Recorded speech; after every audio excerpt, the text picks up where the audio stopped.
खुदा बाप, खुदा बेटे, खुदा रूल कुद्स के नाम में आप सबको स्कॉटिश एशियन क्रिश्चियन फेलोशिप साल 2021 की गुड फ्राइडे की सर्विस में वेलकम करते हैं। आज हम खुदावंद यीशु अल मसीह के सलीबी दुखों को याद करते हुए मुनज्जी कायनात के मुँह मुबारक से अदा किए गए 7 सलीबी कलमात पर इंतहाई अदब, संजीदगी और एहतराम से गौर करेंगे। हम खुदावंद का शुक्र अदा करते हैं कि हालात कैसे ही क्यों ना हों, हम उसके नाम को इज़्ज़त और जलाल देने के लिए सोशल मीडिया के ज़रिए कलाम खुदा को दूर व नज़दीक पहुंचा सकते हैं। गुज़श्ता साल की तरह इस साल भी लॉकडाउन की वजह से गुड फ्राइडे की सर्विस का इनकाद ऑनलाइन किया गया है। कलाम मुक़द्दस में लिखा है, पहले करंथियों उसके पहले बाब उसकी 18 आयत में, क्योंकि सलीब का पैगाम हलाक होने वालों के नज़दीक तो बेवकूफ़ी है, मगर हम निजात पाने वालों के नज़दीक खुदा की कुदरत है। यीशु के दुखों का सफ़र गेत्समनी बाग से लेकर कलवरी तक इंतहाई अज़ियतनाक था। जालिमों ने आपको गेत्समनी बाग से गिरफ्तार किया और सारी रात आप पर जुल्म के पहाड़ ढाते रहे और कोई कसर न छोड़ी जिसके ज़रिए आपको तकलीफ़ न दी गई हो। आपका तमस्खर उड़ाया गया, कपड़े फाड़े, कोड़े मारे, मुँह मुबारक पर थूका, थप्पड़ मारे, सर पर कांटों का ताज पहनाया और सितम ज़रीफ़ी ये कि आपकी माँ के सामने आपका जिस्म ज़ख्मों से छनी कर दिया। पानी मांगा तो सिरका मिला, पसलियों में भाला मारा, मगर मेरे आका ने फिर भी सलीब से अपने सताने वालों के लिए बरकत चाही। इस मौका पर आपके लबों से अनमोल मोती झड़े जो बाइबल मुकद्दस में 7 सलीबी कलमात की सूरत में तहरीर कर दिए गए। आज की इबादत में खुदावंद के सूरमा इन्हीं खूबसूरत सलीबी कलमात की तफसीर हमारे लिए बयान करेंगे और कलमात के दौरान हम्द व सना हमेशा की तरह दी कैम्स हमारे साथ करेंगे। पहला कलमा माफ़ी का कलमा, आए बाप इनको माफ़ कर, हमारे लिए पेश करेंगे जनाब मोहतरम रेवरेंट आफ्ताब गौहर। दूसरा कलमा, तू आज ही मेरे साथ फिरदौस में होगा, पास्टर S.K. डेविड खुदावंद के इस खूबसूरत वादे को हमारे लिए बयान करेंगे। तीसरा कलमा जिम्मेदारी का कलमा, आए औरत देख तेरा बेटा ये है। इस कलमे को हमारे लिए रेवरेंट राहिल आरिफ पेश करेंगे। चौथा कलमा, यीशु मसीह की पुकार, एली एली लमा शबक्तनी, आए मेरे खुदा तूने मुझे क्यों छोड़ दिया, बयान करेंगी सिस्टर नाहिद फिलिप। पांचवा कलमा, मैं प्यासा हूँ, पास्टर दीपक रॉबिन्सन खुदावंद के सलीब से बेबसी के हमारे साथ शेयर करेंगे। और छठा कलमा तमाम हुआ, बुजुर्ग मोहतरम रेवरेंट इकबाल इस कलमे को हमारे लिए पेश करेंगे। सातवां कलमा, आए बाप मैं अपनी रूह तेरे हाथों में सौंपता हूँ, मसीह यीशु की जान कनी की इस हालत को भाई आदित्य नथानियल हमारे साथ शेयर करेंगे। आइए हम दुआ में कुछ वक्त गुजारें, अपने खादमीन को खुदावंद के हाथों में दें ताकि उनके मुंह से निकलने वाला हर लफ्ज़ खुदावंद की मर्ज़ी के मुताबिक हो और ये तमाम पैगाम मेरे और आपके लिए बाइस बरकत ठहरे। कुदूस कुदूस रब्बुल अफ़वाज ज़मीन और आसमान के खालिक व मालिक, हम आज की सारी इबादत को शुरू से आखिर तक तेरे हाथों में देते हैं। तमाम खादमान दीन को तेरे हजूरी में लाते हैं। क्या बाप आसमानी तू उनमें से हो के बोले, उनके मुंह से निकलने वाला हर लफ्ज़ हर सुनने वाली ज़िंदगी के नस नस और गूदे में से हो के गुज़रे और तेरा जलाल हर एक ज़िंदगी से ज़ाहिर हो। आज के तमाम बोलने वालों को तेरे हाथ में देते हैं कि तू अपनी ख़ास बरकत उनके साथ साथ रख। ये सब कुछ मांगते हैं तेरे प्यारे बेटे यीशु मसीह के नाम में, आमीन।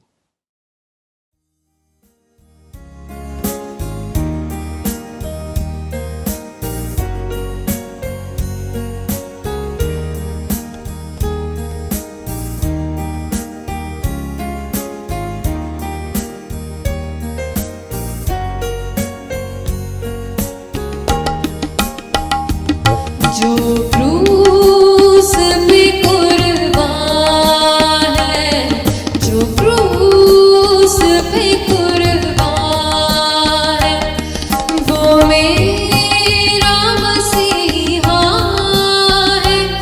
हर ज़ाम जो उसका है, वो मेरे गुनाह का है, वो मेरे गुनाह का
खुदा बाप, खुदा बेटे, खुदा पाक रूह के नाम में आमीन।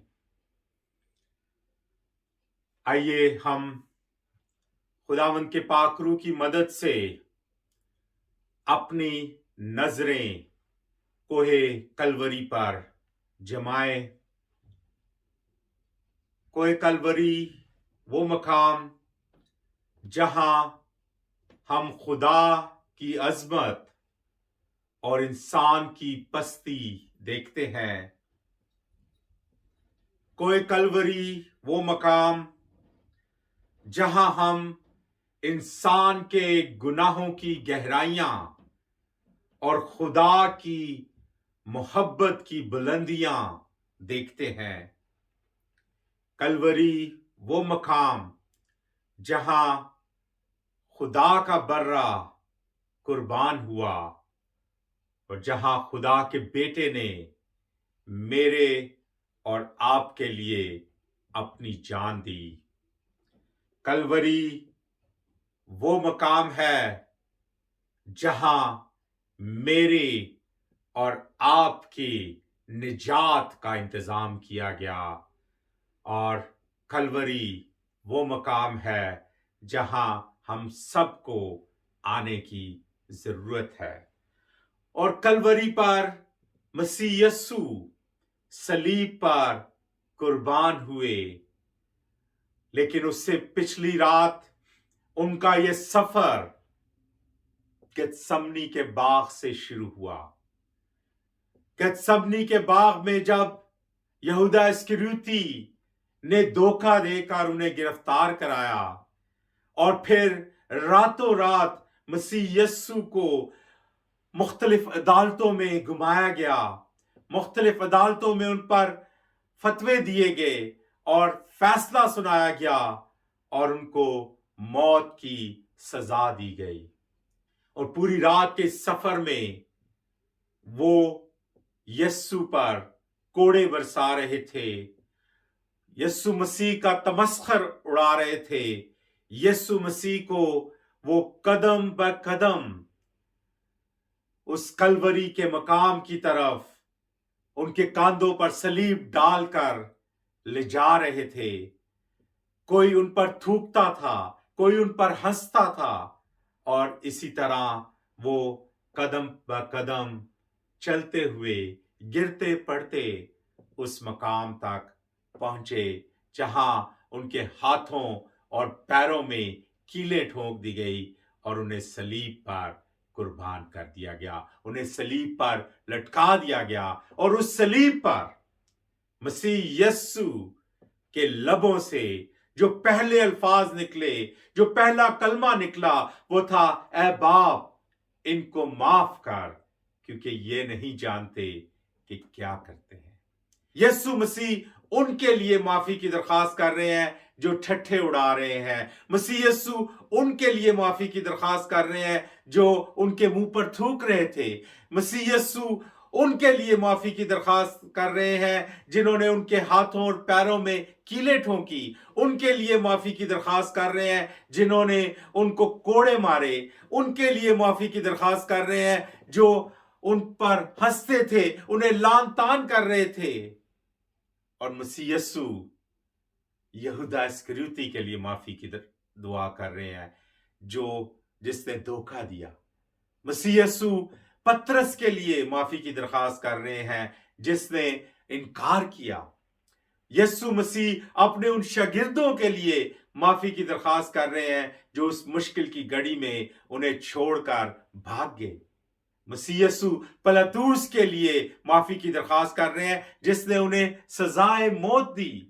यस्सु मसीह उन लोगों के लिए माफी की दरखास्त कर रहे हैं जो चिल्ला रहे थे, इसे सलीब दो, इसे सलीब दो। मेरा और आपका मुनज्जी सलीब पर उन लोगों के लिए लानत नहीं मांग रहा। मेरा और आपका मसीह सलीब पर उन पर इल्जाम नहीं लगा रहा। मेरा और आपका मसीह सलीब पर अपने बाप से यह दरखास्त नहीं कर रहा कि तू फरिश्तों का लश्कर भेज दे और इन सब को नेस्तो नाबूद कर दे, बल्कि वो उनके लिए माफी की दरखास्त कर रहा है। वो उनके लिए खुदा बाप से माफी मांग रहा है। और मसीह यीशु की तालीम का जो एसेंस है, जो उसका निचोड़ है, वो मोहब्बत और माफी है। मसीह यीशु ने इस दुनिया में रहते हुए मोहब्बत का दर्श दिया, माफी का दर्श दिया। उन्होंने कहा कि दूसरों से अपनी मानद मोहब्बत रखो, बल्कि उसने कहा कि जैसी मैंने तुमसे मोहब्बत रखी वैसी मोहब्बत अपने पड़ोसी से रखो। और मसीह यीशु ने जो मोहब्बत रखी वो खुद से बढ़कर मोहब्बत थी। उन्होंने अपनी जान कुर्बान करके दूसरों को हमेशा की जिंदगी बख्शी। और उसने कहा कि तुम लोगों से वैसी मोहब्बत रखो जैसी मैंने तुमसे मोहब्बत रखी। और जब उनसे पूछा गया कि हमें दूसरों को कितनी बार माफ करना चाहिए, 7 बार, तो मसीह यीशु ने कहा 7 की 70 बार। और अगर हम कैलकुलेशन करें तो वो 490 बार बनता है। 490 मर्तबा माफ करना। और कौन याद रख सकता है 490 मर्तबा? तो इस तरह उसका मतलब यह है कि जितनी मर्तबा माफ कर सकते हो माफ करो। और मसीह यीशु सलीब पर जो पहला नमूना दे रहे हैं, जो अपनी तालीम को प्रैक्टिकली अमली तौर पर दिखा रहे हैं, ऐ बाप इनको माफ कर, क्योंकि ये नहीं जानते कि क्या करते हैं। मेरे अजीजों, मसीह यीशु उन लोगों के लिए माफी मांग रहा है जिन्होंने उसे सताया, जिन्होंने उसके मुंह पर थप्पड़ मारे, जिन्होंने उसके मुंह पर थूका, जिन्होंने उसे सलीब दी। मसीह यीशु उनके लिए माफी मांग रहे हैं। और मसीह यीशु मेरे और आपके लिए भी माफी मांग रहे हैं। मसीह यीशु मेरे और आपके लिए दरखास्त कर रहे हैं कि ऐ बाप इनको माफ कर, ऐ बाप इनको माफ कर, क्योंकि जो काम ये कर रहे हैं ये नहीं जानते कि क्या करते हैं। मेरे अजीजों, यहां हमें अपनी जिंदगियों का जायजा लेने की जरूरत है। कहीं हम भी तो उन लोगों में शामिल नहीं जो हर रोज मसीह यीशु को सताते हैं।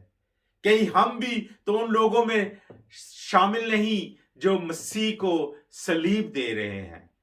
कहीं हम भी उन लोगों में शामिल तो नहीं जो मसीह को बार बार एलानिया जलील कर रहे हैं।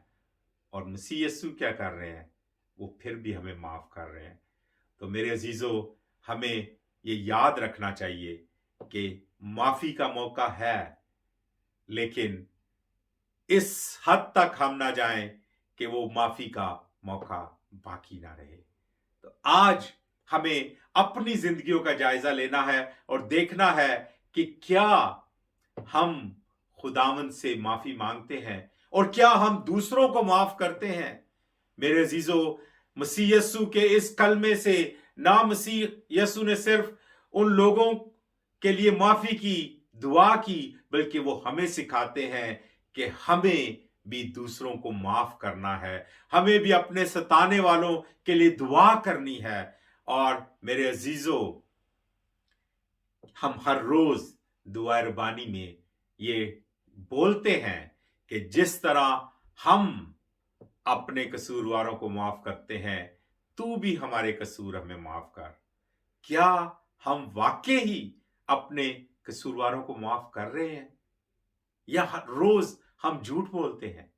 हम खुदा के सामने हर रोज झूठ बोलते हैं। और ये जो आयत है, ये एक शर्तिया हालत है कि अगर हम माफ करते हैं तो वो भी हमें माफ करेगा। जिस तरह हम अपने कसूरवारों को माफ करते हैं, तू भी हमारे कर्ज हमें माफ कर।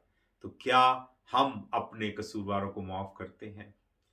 मेरे अजीजों, हम में से बहुत से ऐसे लोग हैं जो अपने भाइयों से, बहनों से, अपने अजीजों से नाराज हैं किसी भी वजह से, और हम उन्हें माफ नहीं कर रहे।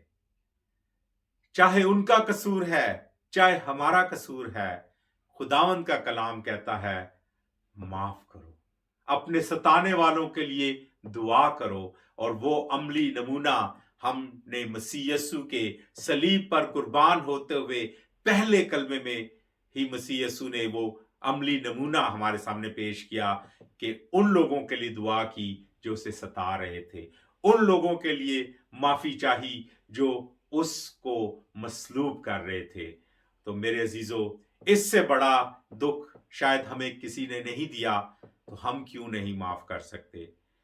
किसी ने कहा है कि जब हम किसी से नाराज होते हैं, जब हम किसी को माफ नहीं कर रहे होते, तो हमने बगैर किराए के किसी को अपने सर में रखा होता है, बगैर किराए के किसी को अपने दिमाग में रखा होता है, बगैर किराए के हम उसे लिए फिर रहे होते हैं, क्योंकि वो हर वक्त हमारे असाब पर, हमारे जहन पर सवार होता है। लेकिन जब हम उसे माफ कर देते हैं, जब हम माफ कर देते हैं, तो हम सुकून से सो सकते हैं, हम आराम की नींद सो सकते हैं। मसीह की तालीम यह है कि हम दूसरों को माफ करें, अपने सताने वालों के लिए दुआ करें।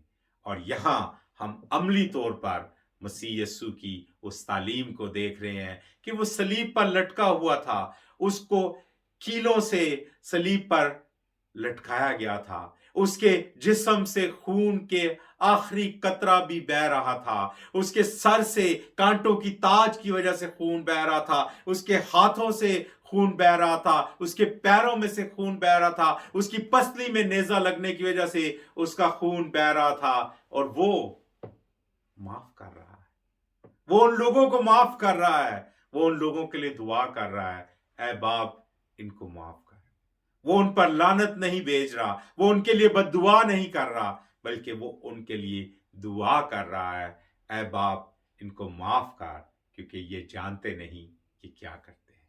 और मेरे अजीजों, आज हमें भी ये सीखने की जरूरत है कि हमें अपने जहनों में नफरत और बुग़्ज़ को लेके नहीं घूमना, हमें माफ करना है, माफी मांगनी है। जहां हमारी गलती है वहां माफी मांगनी है, और जहां किसी और की गलती है वहां माफ करना है। और इस तरह हम खुदावंद की मर्जी को पूरा करेंगे, इस तरह हम खुदावंद की तालीम को पूरा करेंगे।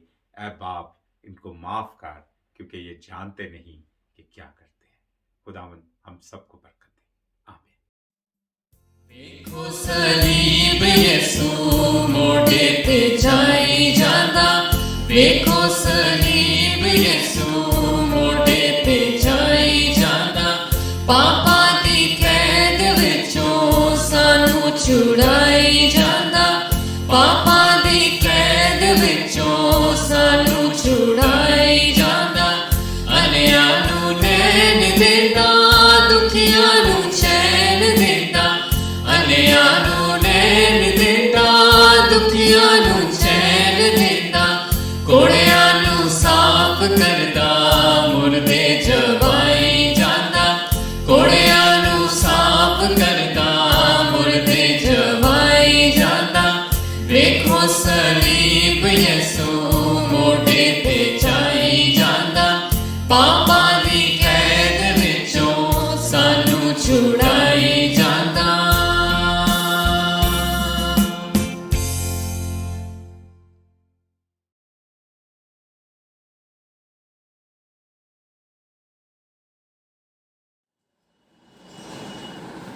आइए हम अपने सरों को अपने खुदावंद के हुज़ूर झुकाएंगे। आए रहीम करीम खुदावंद आसमानी बाप, निहायत ही शुक्रगुज़ार हैं आज के इस दिन की तेरी बरकतों के लिए खुदावंद, जो तूने हमें बख्शी। ये आशीष दिए खुदावंद आसमानी बाप के आज के दिन हम तेरी इस इबादत में शरीक हो सकें। तेरा शुक्रिया अदा करते हैं। हमारे मुंह के बोल, हमारे दिल के ख्याल तेरे हुज़ूर पसंद आए। आए खुदावंद हमारी चट्टान, हमारा फिदिया देने वाले, आमीन। अजीज़ों, जैसा इस वक्त में हमसे खुदावंद बातचीत कर रहा है, सलीब पर लटका हुआ है और तमाम संसार की तमाम लोगों की फ़िक्र उसको है, और दूसरे डाकू से कहता है कि तो आज ही मेरे साथ फिरदौस में होगा। लेकिन सवाल ये पैदा होता है कि उसने किस वजह से कहा, किस वजह से उस डाकू को उसी वक्त अपना ऐलान सुना दिया। उस डाकू ने पहले अपनी ज़िंदगी का इजहार किया, पहले अपनी ज़िंदगी को उसने अपने जांचा, महसूस किया कि हम तो अपने किए की सज़ा पा रहे हैं, लेकिन ये तो बेकसूर है। पहले उसने अपनी खुदी का इनकार किया और खुदी का इनकार करके इस चीज़ को बयान किया। पहले वाले डाकू से कहता है, क्या तो खुदा से भी नहीं डरता? हम तो अपने किए की सज़ा पा रहे हैं, लेकिन ये बेकसूर है। और फिर खुदावंद यीशु मसीह से कहता है, इल्तिमास करता है कि जब तू अपनी बादशाहत में आए तो मुझे भी याद करना। और इन चीज़ों को देख करके खुदावंद यीशु मसीह एकदम अपना ऐलान कर देते हैं कि तू आज ही मेरे साथ फिरदौस में होगा। उस डाकू ने महसूस किया होगा, अपनी ज़िंदगी को जांचा होगा कि खुदावंद यीशु मसीह ने किसी तरीके से लोगों से बातचीत करी, किस तरीके से लोगों को ज़िंदगी देने का एक मार्ग दिया। अगर हम मत्ती की इंजील उसका 16 बाब और 24 आयत को देखते हैं तो वहाँ पर खुदावंद यीशु मसीह अपने शागिर्दों से और उसके साथ जो भीड़ रहा करती थी उस भीड़ से कहता है कि जो कोई मेरे पीछे आना चाहे वो अपनी खुदी का इनकार करे। यानी कि सबसे पहले हमारी ज़िंदगियों के लिए अपनी खुदी का इनकार करना ज़रूरी है। सबसे पहले ज़रूरी है कि हम अपनी खुदी का इनकार करें और फिर खुदावंद यीशु मसीह के साथ और उसके पीछे चलना सीखें। तभी हम खुदावंद यीशु मसीह की आवाज़ को सुन सकते हैं। इस डाकू ने इस चीज़ को महसूस किया होगा। अगर हम 24 से 28 तक देखते हैं तो 24 से 28 तक इन चीज़ों का बयान है और उन चीज़ों को उस डाकू ने अपनी ज़िंदगी में महसूस कर लिया। खुदावंद यीशु मसीह से कहता है कि आज मैं अपनी ज़िंदगी का इजहार कर रहा हूँ, मैं तो अपने किए की सज़ा पा रहा हूँ, लेकिन तू बेकसूर है। जब तू अपनी बादशाहत में आए तो मुझको भी याद करना। मेरे अज़्ज़ो, अगर हम इन चीज़ों को देखते हैं, इन विषयों को देखते हैं और सोचते हैं कि खुदावंद यीशु मसीह ने जब ये इजहार करा कि तू आज ही मेरे साथ फिरदौस में होगा, जब इस चीज़ का ऐलान करा तो उसका क्या सबूत है हमारे पास कि वो खुदावंद यीशु मसीह के इस ऐलान के मुताबिक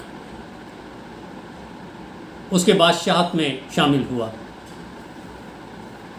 अगर हम दूसरा करंथियों 12 बाब और पहली आयत को देखें, दूसरा करंथियों 12 बाब और उसकी पहली आयत,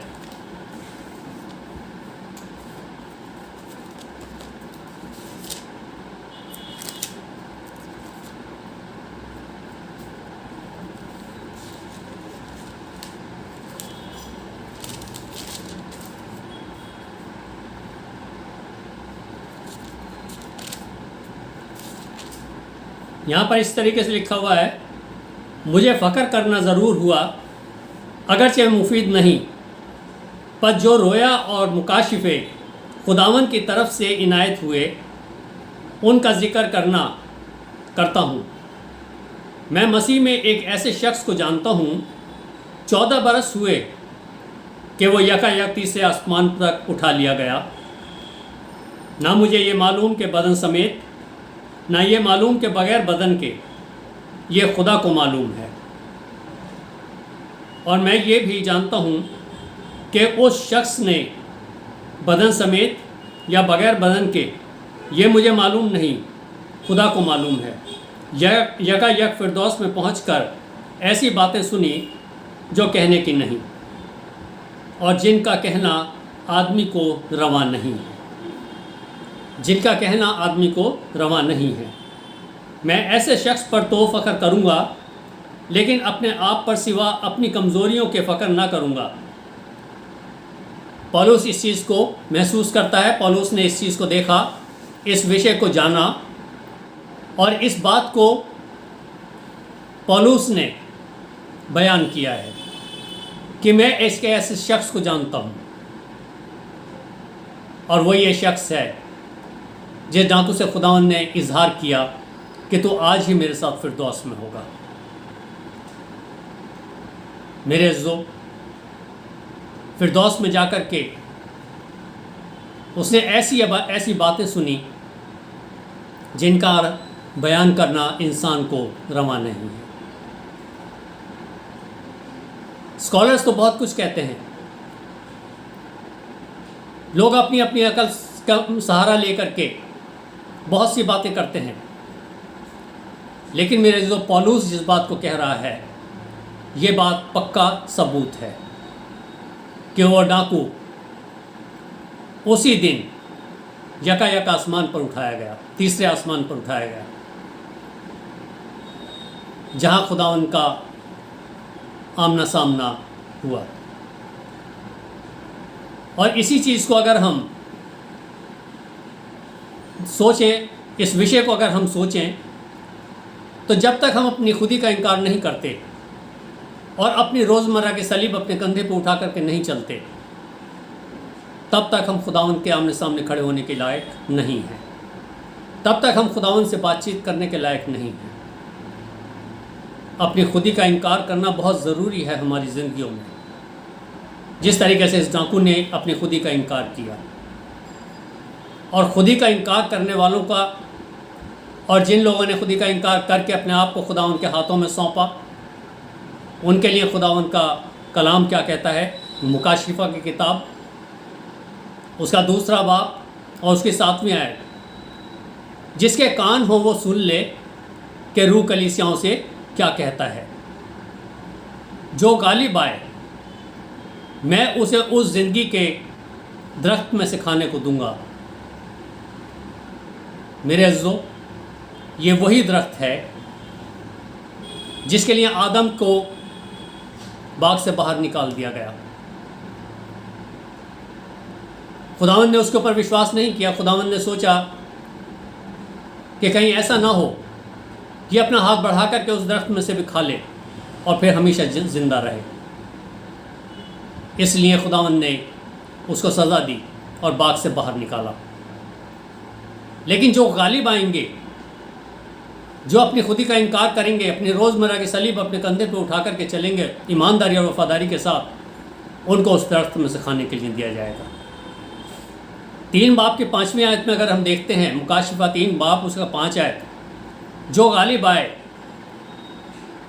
उसे इसी तरह सफ़ेद पोशाक पहनाई जाएगी और मैं उसका नाम किताब हयात में से हरगिज़ काट ना दूंगा। यह खुदावंद का कलाम बता रहा है हमें कि जो गालिब आएंगे, जो अपनी खुदी का इनकार करेंगे, अपने खुदावंद पे भरोसा रखेंगे, अपने खुदावंद की इन बातों को महसूस करेंगे, उनके लिए खुदावंद कहता है कि मैं उनका नाम कभी भी किताब हयात में से काट नहीं दूंगा। और मेरे अज़ीज़ों,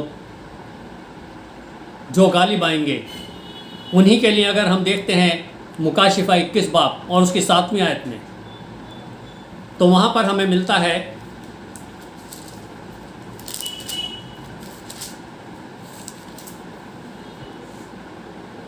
जो गालिब आए वही इन चीज़ों का वारिस होगा और मैं उसका खुदा होऊंगा और वो मेरा बेटा होगा। यानी कि जिस तरीके से इस डाकू ने सलीब पर लटके हुए खुदावंद यीशु मसीह को पहचाना, खुदावंद यीशु मसीह के साथ साथ अदालतों में भी खींचा गया, खुदावंद यीशु मसीह के साथ साथ चल कर के वो सफ़र पूरा किया जो कि गतसमनी के बाग तक, जो कि इस गलगता के पहाड़ तक का था। उसने हर जगह पे इसी चीज़ को देखा कि कितनी इल्ज़ाम इसके ऊपर लगाए जा रहे हैं, लेकिन ये कुछ उसका जवाब नहीं देता। उसने इस चीज़ को देखा कि पिलातुस ने भी इनकार कर दिया कि मैं इसके अंदर कोई भी जुर्म नहीं पाता, सज़ा के लायक नहीं पाता। हेरोदेस ने इस चीज़ का इनकार कर दिया। तब उसने इस चीज़ को महसूस कर लिया कि ये तो बिल्कुल बेकसूर है और हम अपने किए की सज़ा पा रहे हैं। अगर इन्हीं बातों को हम अपनी ज़िंदगी के लिए महसूस कर लें तो मेरे अज़ीज़ों, आज हम अपने खुदावंद के साथ रहने के लायक बन जाएंगे। आज हम अपने खुदावंद के हुजूरी में खड़े होने के लायक बन जाएंगे। और फिर उनके लिए खुदावंद का कलाम कहता है, जो गालिब आए वो इन सब चीज़ों के वारिस होंगे, और वो मेरा बेटा होगा और मैं उसका पिता होऊंगा। खुदावंद हम सबको अपनी बरकत दे कि इस कलाम के ज़रिए हम इन बातों को जान सकें कि जिसके लिए खुदावंद अपना ऐलान करता है वो पल भर में खुदावंद के हुजूर खड़ा हो जाता है। वो हर कीमत पर खुदावंद को ग्रहण योग्य ठहरता है। इसलिए मेरे अज़ीज़ों, अपनी खुदी का इनकार करना और अपनी रोज़मर्रा की सलीब अपने कंधे पर उठाना, तभी हम उसकी आवाज़ को सुन पाएंगे, तभी हम उसके ग्रहण योग्य ठहरेंगे और वो हमें आवाज़ दे करके बुला सकेगा। इसलिए मेरे अज़ीज़ों, मैं आपसे यही मिन्नत करूँगा कि जिस तरीके से इस डाकू ने अपनी ज़िंदगी का इजहार किया, उसी तरीके से मैं भी अपनी ज़िंदगी का इजहार करूँ, आप भी अपनी ज़िंदगी का इजहार करें। खुदावंद आप सबको बरकत दे और महसूस करने की शक्ति और सामर्थ्य दे कि हम इन वचनों के द्वारा अपने खुदावंद को जानें, अपने खुदावंद को महसूस करें और अपना जीवन उसको देने पाएँ। खुदावंद आप सबको बरकत दे।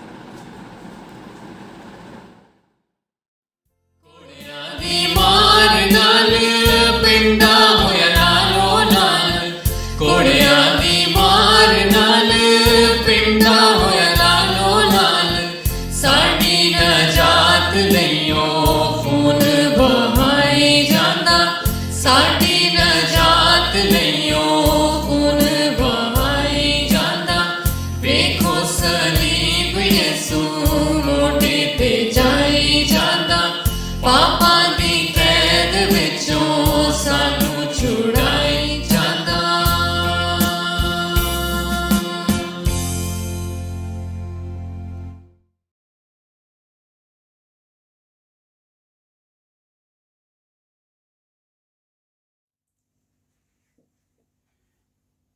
खुदा बाप, खुदा बेटे, खुदा रूह कुदस के नाम में आमीन। अजीज़ों, मैं स्कॉटिश एशियन फेलोशिप और पादरी सुमित साहब का शुक्रगुजार हूँ कि उन्होंने मुझे इनवाइट किया कि मैं आज आप लोगों के साथ तीसरे कलमे पर, जो खुदा यीशु मसीह ने सलीब पर अपनी ज़ुबान मुबारक से फरमाया, उस पर बात कर सकूँ। तीसरा कलमा, यीशु ने ये कहा कि आए औरत, देख तेरा बेटा ये है, और फिर शागिर्द से कहा कि देख तेरी माँ ये है। इसका मतलब ये है कि वो यानी यीशु इस बात को मेक श्योर करना चाहते थे कि उनकी माँ का मुनासिब ख्याल रखा जाए। अजीजों, हमें ये नहीं बताया गया कि यीशु की माँ मरियम कब यरूशलेम पहुंची। शायद वो हर साल ईद फसा यानी पास ओवर के मौका पर यरूशलेम आती हों, या शायद वो उन औरतों में शामिल थी जो यीशु को गलील से फॉलो करते हुए यरूशलेम पहुंची, जिसका जिक्र हमें लूका 23 बाब उसकी 49वीं आयत में मिलता है। अगर वाकई ही मरियम यीशु को फॉलो करते हुए गलील से यरूशलेम पहुंची, तो उन्होंने एक हफ्ता के दौरान रूनुमा हुए तमाम वाक़यात को देखा होगा। यानी यीशु की यरूशलेम में शाहाना आमद भी देखी होगी, और फिर यीशु के साथ होने वाली फकीयों और फरीसियों और यहूदियों की नफरत और बदसलूकी भी, जो कि एक माँ होते हुए उसके लिए बहुत तकलीफ दे बात होगी। क्योंकि उसका पहलौठा बेटा ना सिर्फ एक ऑर्डिनरी मौत मर रहा था, बल्कि वो एक लानती मौत मर रहा था। वो एक मुजरिम की मौत यानी रुसवाई की मौत मर रहा था। अजीजों, सलीब के पास खड़े शायद मरियम का ध्यान जब्राइल फरिश्ता की पेशन गोई की तरफ क्या होगा। जब जब्राइल फरिश्ता ने मरियम से यस्सु की पैदाइश के वक्त उसे बताया कि वो यानी यस्सु बुजुर्ग होगा और खुदा ताला का बेटा कहलाएगा और खुदा उसके बाप दाऊद का तख्त उसे देगा और वो याकूब के घराने पर अब तक बादशाही करेगा, उसकी बादशाही का आखिर ना होगा। लूका 1:30-33 आयत। अजीजों, सलीब के पास खड़ी मरियम ये सोचती होगी कि ये कैसी बादशाही, ये कैसा तख्त, ये कैसी अब्दी बादशाही, क्योंकि यरूशलेम में दाखिले के वक्त से लेकर गुड फ्राइडे तक यीशु के साथ कुछ भी ठीक नहीं हो रहा था। इंसानी तौर पर सब कुछ गलत हो रहा था। लेकिन अजीजों, ये सब कुछ हकीकत में खुदा के इलाही इंतज़ाम के मुताबिक हो रहा था। इसमें कुछ भी गलत नहीं था। ये सब मेरी, मरियम और आप सब की नजात के लिए हो रहा था। आए अब देखें कि यीशु ने अपने शागिर्द यूहन्ना ही को क्यों अपनी माँ की देखभाल के लिए चुना और क्यों उसे ही ये जिम्मेदारी दी। अगर हम सलीब के मंजर को देखें तो कलाम हमें बताता है कि उस वक्त यीशु की सलीब के पास 4 औरतें खड़ी थीं। यीशु की माँ मरियम, उसकी बहन मरियम, क्लोपास की बीवी और मरियम मगदलीनी। जब हम मत्ती की अंजील को देखें तो मत्ती 27 बाब उसकी 56वीं आयत के मुताबिक ये मुमकिन है कि मरियम की बहन याकूब और यूहन्ना की माँ है। और अगर ये बात सही है तो यूहन्ना मरियम का भतीजा है और यीशु का कज़न है, जो कि हमें प्रैक्टिकल लेवल पर बताता है कि यीशु ने यूहन्ना का इंतखाब क्यों किया और क्यों उसे अपनी माँ की जिम्मेदारी दी। अजीजों, हैरान कुन बात यह है कि यीशु की सलीब के पास उस वक्त सिर्फ ये 4 औरतें और यूहन्ना ही खड़े थे। बाकी किसी भी शागिर्द का जिक्र हमें किसी भी अंजील में नहीं मिलता। इसकी वजह प्रोबेबली ये हो सकती है कि ये लोग यीशु से बहुत प्यार करते थे, उसके वफादार थे। हालांकि उस वक्त मैं समझता हूँ सलीब के पास खड़ा होना उनके लिए डेंजरस भी हो सकता था, क्योंकि हमने अपनी ज़िंदगी में मुशाहिदा किया है कि जब भी कोई मॉब किसी के अगेंस्ट खड़ा होता है या इकट्ठा होता है तो ना सिर्फ वो उस शख्स को, पर्टिकुलर शख्स को नुकसान पहुंचाता है, बल्कि उसके साथियों को भी नुकसान पहुंचाता है। लेकिन इस सारे वाक़ये में हमारे सीखने के लिए भी एक बात है, और वो ये है कि हम यीशु से कितना प्यार करते हैं, हम यीशु के कितने वफादार हैं और कहाँ तक हम यीशु के पीछे चलने के लिए तैयार हैं। क्या हम अपनी मुसीबत या मुश्किल में यीशु को छोड़ देते हैं या वफादारी से उसे फॉलो करते हैं और जान देने तक वफादार रहते हैं। अजीजों, अब हम देखेंगे कि मरियम का यीशु की सलीब के पास खड़े होने का की क्या वजह थी। ये महज एक इत्तेफाक ना था, जैसा कि पहले 2 कलमात यीशु की 2 पेशन गोइयों को पूरा करते हैं।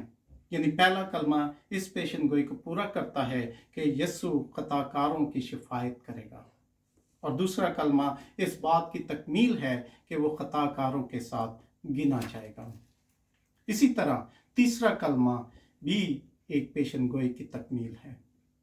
ये पेशन गोई हालांकि यीशु की पैदाइश के बाद की गई, जब लूका जो कि लूका 2:35 आयत में हमें मिलती है, जब शमौन नामी रासबाज और खुदातर्स आदमी जो यीशु की पैदाइश का मुंतज़िर था, जब मरियम और यूसुफ यीशु को हैकल में लेकर गए तो उसने यीशु को अपनी गोद में लिया, और मरियम से कहा कि तलवार तेरी रूह को छेदेगी। आज ये बात पूरी हो रही थी। मरियम का रूह, मरियम का दिल यीशु को अजियत में देकर, यीशु को तकलीफ में देकर छिद रहा था। हकीकत में ये मरियम के साथ, मरियम के दिल और रूह को छेद रहा था। वो गम, मायूसी और बेबसी की हालत में ये सब कुछ अपनी आंखों के सामने होते हुए देख रही थी। और मैं समझता हूं कि मरियम की इस कैफियत, इस हालत को एक माँ ही आज अच्छे तौर पर समझ सकती है। वो माँ जो अपने बेटे को की जरा सी तकलीफ पर बिलबिला उठती है, जो रातों को जाग जाग कर उसे सुलाने की कोशिश करती है, जो उसकी थोड़ी सी तकलीफ बर्दाश्त नहीं कर सकती, वो माँ आज मरियम की हालत और कैफियत को बेहतर तौर पर समझ सकती है।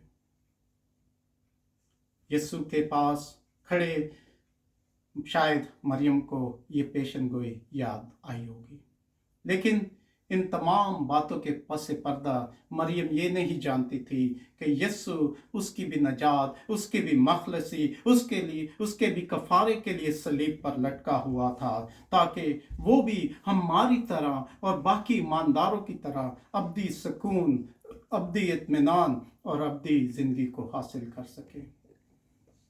अजीजों, यीशु का सलीब से फरमाया गया तीसरा कलमा इस हकीकत को साबित करता है कि यीशु अपनी माँ की ना सिर्फ जिस्मानी केयर का ख्याल कर रहे थे, बल्कि वो रूहानी जिंदगी का भी बंदोबस्त कर रहे थे। एक और बात जिस पर मैं बात करना चाहूँगा, वो अक्सर जिस पर अक्सर लोग एतराज़ करते हैं और जिसको बुरा समझते हैं, वो ये है कि यीशु ने अपनी माँ को मुखातिब करते हुए जिन अल्फाज का इस्तेमाल किया, यानी आए औरत, वो अल्फाज हमारे कल्चर के मुताबिक या एक इंसान होते हुए सही नहीं समझे जाते, क्योंकि हमारे कल्चर में या इस दुनिया में कोई भी शख्स, कोई भी बेटा अपनी माँ को आए औरत कहकर नहीं पुकारता। अजीजों, अगर हम गुड न्यूज़ ट्रांसलेशन को देखें तो वहाँ ये लिखा है, So he said to his mother, he is your son. यानी उसने अपनी माँ को कहा कि ये तेरा बेटा है। इसके अलावा यहूदी कल्चर में ये एक महज प्रैक्टिस थी और आए औरत कहकर औरत को मुखातिब किया जाता था, लिहाजा ये हरगिज डिसरिस्पेक्टफुल बात ना थी। यीशु मरियम को अपने कल्चर के मुताबिक एहतरामन मुखातिब कर रहे थे, क्योंकि यूहन्ना 2 बाब उसकी 4 आयत में यीशु अपनी माँ मरियम को पुकारते हुए यही लक़ब इस्तेमाल करते हैं, जहाँ लिखा है, यीशु ने उससे कहा कि आए औरत, मुझे तुझसे क्या काम, अभी मेरा वक्त नहीं आया। ये बात यीशु ने खाना गलील में शादी के मौका पर कही। अजीज़ों, आखिरी बात जिस पर मैं मुख्तसर बात करना चाहूँगा वो ये है कि यीशु ने अपनी माँ की जिम्मेदारी अपने बाकी भाइयों को क्यों ना दी, हालांकि यीशु के अपने बहन भाई भी थे। इसकी वजह हमें यूहन्ना 7 बाब 5वीं आयत में मिलती है, जहाँ लिखा है, क्योंकि उसके भाई भी उस पर ईमान न लाए थे। इसीलिए शायद यीशु ने मरियम की जिम्मेदारी यूहन्ना को दी, क्योंकि वो यीशु पर ईमान लाया था, यीशु का वफादार था, यीशु से मोहब्बत करता रहा और वो मरियम की जो रूहानी और जिस्मानी ज़रूरियात को पूरा कर सकता है। क्योंकि हम देखते हैं कि बाज़ औक़ात खून के रिश्ते से ज़्यादा रूह के रिश्ते बामानी और बाअसर साबित होते हैं। खून के रिश्ते तो बाज़ औक़ात धोखा दे सकते हैं, लेकिन रूह के रिश्ते वफादारी निभाते हैं, जैसा कि हमने यीशु की ज़िंदगी में देखा कि उसके अपने भाई उस पर ईमान ना लाए, मगर रूहानी रिश्ते बाबानी साबित हुए। सो अज़ीज़ों, यीशु की सलीबी मौत और आज का ये कलमा हमें सिखाता है और हमें इस बात पर गौर करने की तरफ लेकर जाता है कि हम कैसे दूसरों के लिए स्पिरिचुअली हेल्पफुल बन सकते हैं। इसी तरह इस कलमा को फरमाते हुए हमारे खुदावंद यीशु मसीह 5वें हुक्म की तकमील कर रहे थे, जिससे हम बाखूबी वाकिफ़ हैं। लिहाजा मैं इसकी डिटेल में नहीं जाऊंगा, बस इतना ही कहूँगा कि यीशु ने अपनी ज़िंदगी में शरीयत की तकमील की, उसको पूरा किया, और सलीब पर यीशु के तीसरे कलमे के अल्फाज इस बात को साबित करते हैं। यीशु का अपनी माँ का ख्याल रखना और सोचना, यहाँ तक कि मरते दम तक फिक्र करना, उसकी रूहानी और जिस्मानी हिफाजत का बंदोबस्त करना हमें सिखाता है कि हम भी अपने वालिदैन का ख्याल रखें, अपने माँ बाप की इज्जत करें और हमेशा उनके लिए अच्छा सोचें, अच्छी सोच रखें, अच्छा इंतज़ाम करें और उन्हें कभी मायूस ना करें, उन्हें कभी बोझ ना समझें।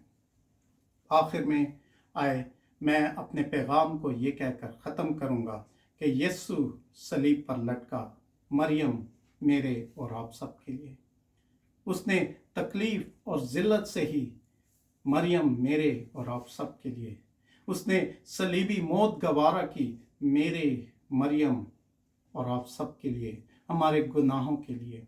यीशु खुदा और अपनी माँ का वफादार रहा ताकि हम खुदा के बेटे और बेटियां बन सकें।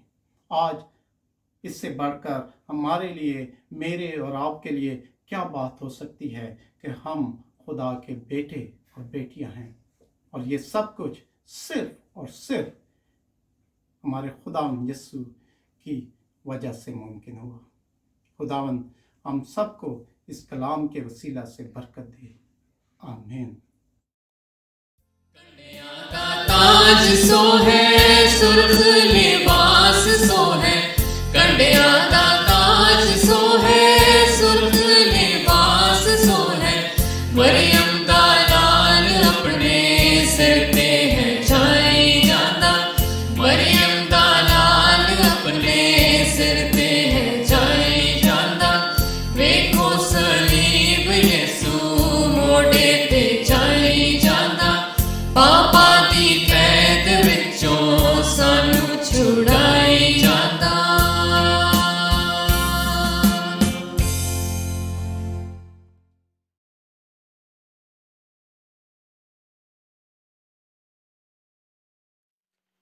खुदावंद का शुक्र करते हैं सब कलीसिया को जो हमारी कलीसिया सुन रही है। इस कलाम को आज के जुम्मतुल मुबारक के दिन को हम मुबारक कहते हैं और खुदा का शुक्र करते हैं।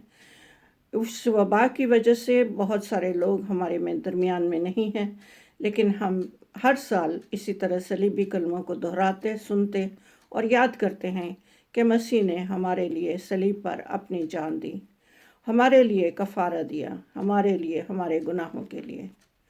पहला करंथियों उसके पहले बाब और उसके 18 आयत में भी ये लिखा है कि सलीब का पैगाम तो हलाक होने वालों के लिए बेवकूफ़ी है, लेकिन हम निजात पाने वालों के लिए खुदा की बख्शिश है। अब सलीबी निशान ही हम लोगों की, मसीही लोगों की पहचान है। पहला कलमा आपके सामने पेश किया गया, आए बाप इनको मुआफ़ कर क्योंकि ये नहीं जानते कि क्या करते हैं। ये मुआफ़ी का कलमा था।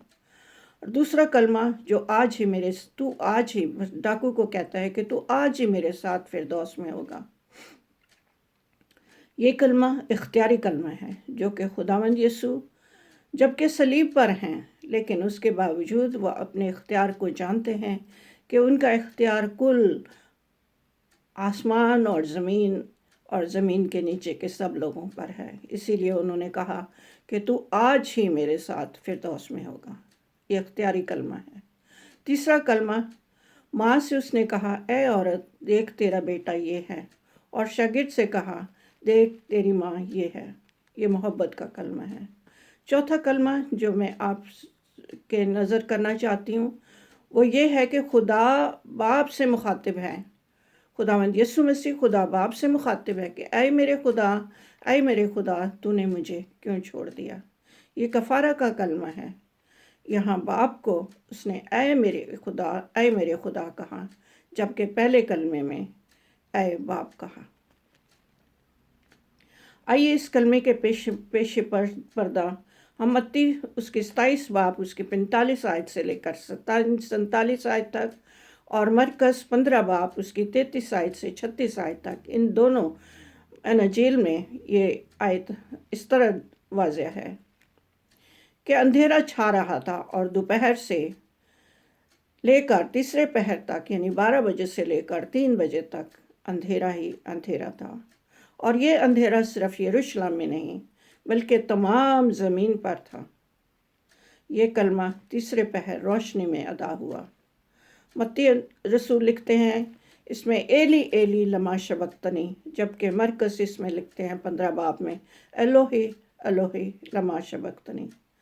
एली एली और अलोही अलोही का मतलब आए मेरे खुदा है, जबकि लमा शबक्तनी के लिए कुछ इस तरह है कि एली एली मैं आपसे एक बात वाज़ा करती चलूँ कि एली एली लमा शबक्तनी जो है वो इब्रानी का लफ्ज़ है, जो कि मत्ती रसूल ने, जो कि यहूदी था, उसने लिखा।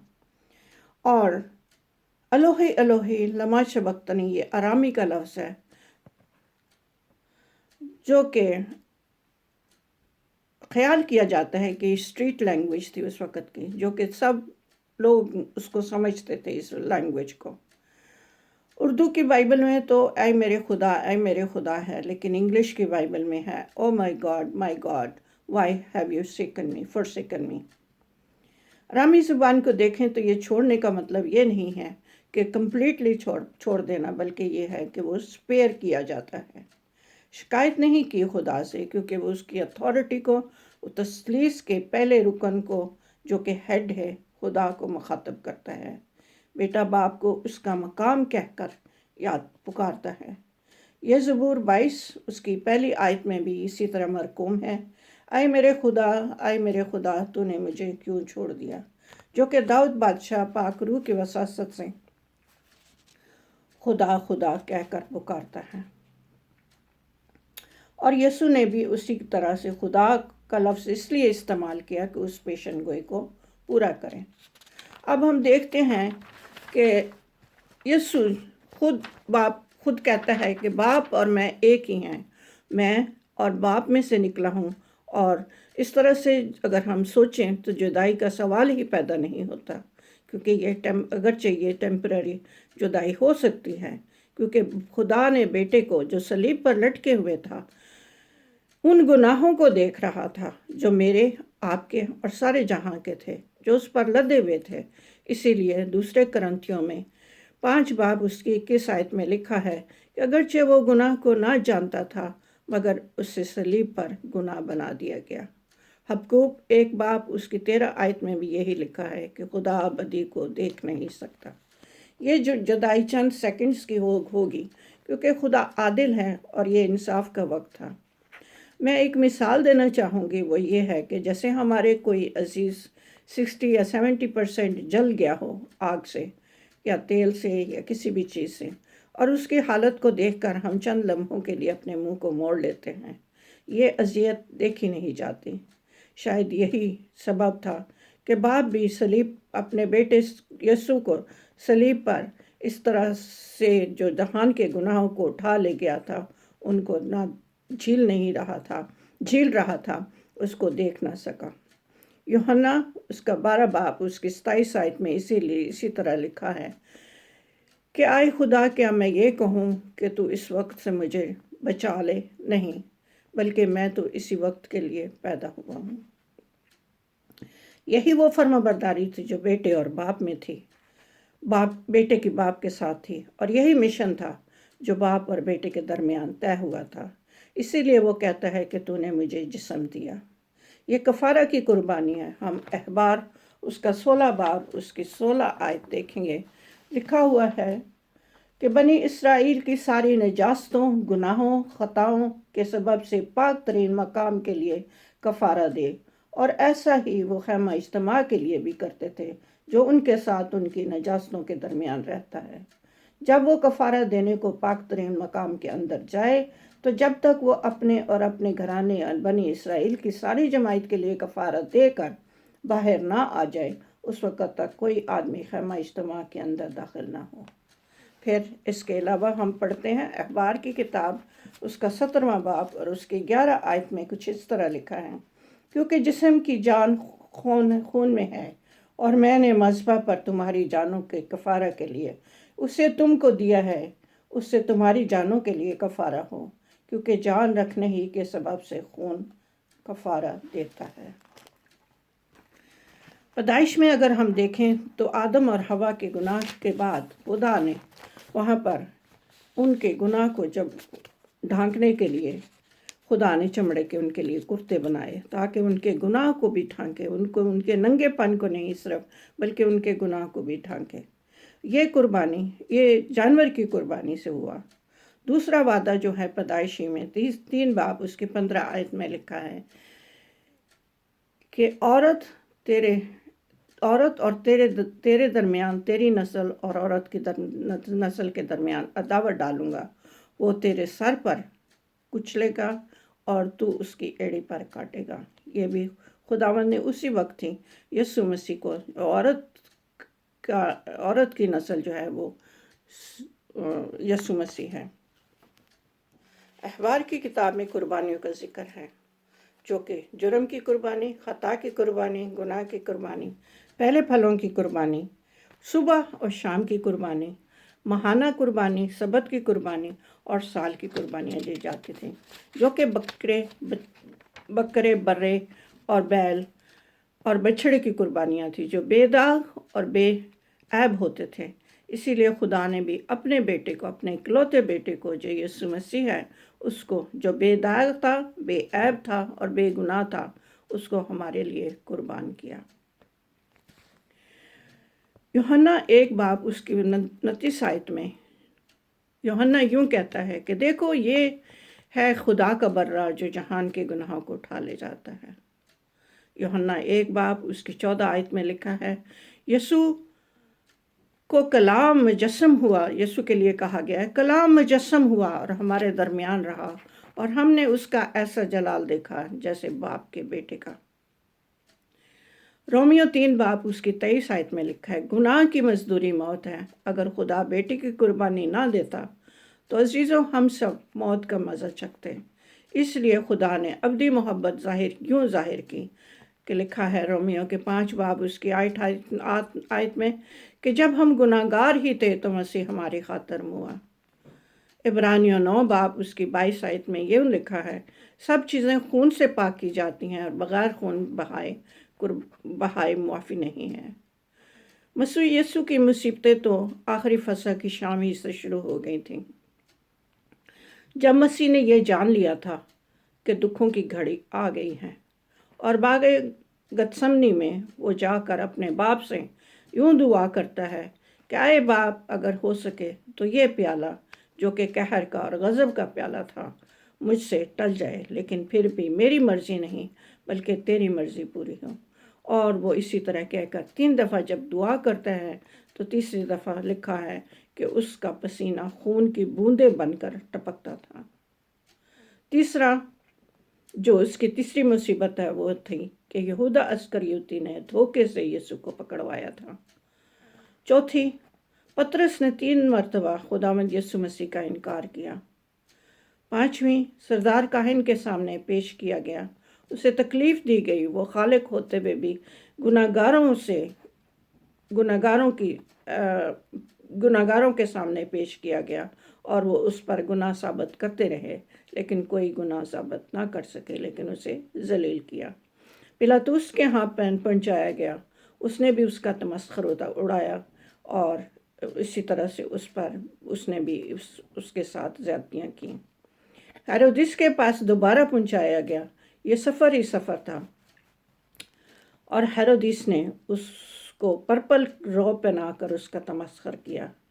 फिर पिलातुस के यहाँ दोबारा भेजा गया, लोगों ने उसे जलील किया और बराबर डाकू को छोड़वाया। यीशु के लिए सलीब का मुतालबा किया जाता था। ये वही लोग थे जो हज़ारों और लाखों की तादाद में उसकी तालीम सुनते, मौजज़े देखते थे और हीलिंग पाते थे, और इसके बावजूद वो उसको सलीब देने का दावा कर रहे हैं। नामी उसकी मुसीबत हालांकि ये बहुत लंबी लिस्ट है, लेकिन मैं उसको थोड़ा सा मुख्तसर करके बयान करूँगी कि बाकी शागिर्दों का छोड़ा जाना, उन्होंने सब उसको छोड़कर चले गए। फिर उसके सर पर कांटों का ताज रखा गया, उसके हाथ और पाँव में कील गाड़े गए, उसको कोड़े मारे गए, जो कि कहते हैं 1 का यहूदियों का कानून था। वो प्यासा हो गया क्योंकि खून बह रहा था।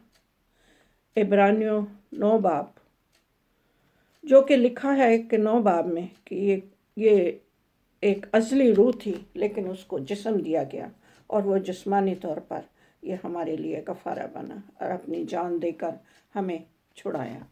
मैं इब्रानियों 9 बाब उसकी चंद आयात आपके सामने पेश करना चाहूँगी, जो कि बहुत इम्पोर्टेंट है। मैंने सोचा कि मैं उनको वैसे पेश करने की बजाय कलाम मुक़द्दस में से पेश करूँ।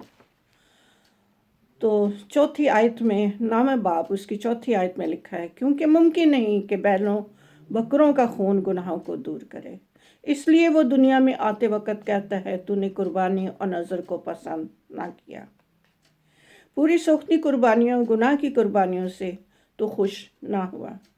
उस वक़्त मैंने कहा, देख मैं आया हूँ, किताब के वर्कों में मेरी निस्बत लिखा हुआ है, ताकि आए खुदा तेरी मर्ज़ी पूरी करूँ। ऊपर तो वो फरमाता है कि तूने कुर्बानियों और नज़रों और पूरी सोख्ती कुर्बानियों और गुनाह की कुर्बानियों को पसंद किया और ना उनसे खुश हुआ, हालांकि वो कुर्बानियाँ शरीयत के मुताबिक गुजरानी जाती थीं। फिर यह कहता है कि देख मैं आया हूँ तेरी मर्ज़ी पूरी करूँ, गर्ज़ के वो पहले को माफ़कूफ़ करता है और दूसरे को कायम करता है। इसी मर्ज़ी के सबब से हम यीशु मसीह के जिस्म के एक ही बार कुर्बान होने के वसीला से पाक किए गए हैं। 12वीं आयत पढ़ना चाहूँगी। अगरचे वो हमारा सरदार काहिन होकर मुकर्रर हुआ है आसमान पर, लेकिन उसके बावजूद मैं ये आयत पढ़ना चाहूँगी। लेकिन ये शख्स हमेशा के लिए गुनाहों के वास्ते एक ही कुर्बानी गुजरान कर खुदा की तहनी तरफ जा बैठा। हम देखते हैं कि खुदावंद ने हमारे लिए अपनी जान दी और हमें बहुत से दुखों से, गुनाहों से छुटकारा दिया। हमें पहली मौत से बचाया, जो कि दूसरी मौत से बचाया। पहली मौत तो हर इंसान को आनी है, इसीलिए वो पतरस के ख़त में भी इसी तरह से लिखता है कि हमारा कफ़ारा या हमारी मुखलसी खून से हुई है, कीमती बर्रे के कीमती खून से हुई है। वो बर्रा यीशु मसीह है, ना कि सोने और चांदी से हमारी मुखलसी हुई है। उसके कीमती खून से हम सब पाक और साफ और धोए गए हैं और अब हम नजात की राह देख सकते हैं। खुदावंद का शुक्र करते हूँ इन कलमों के लिए जो पेश किए गए और बाकी के जो कलमे पेश किए जाएंगे। खुदावंद का शुक्र करते हूँ। आमीन।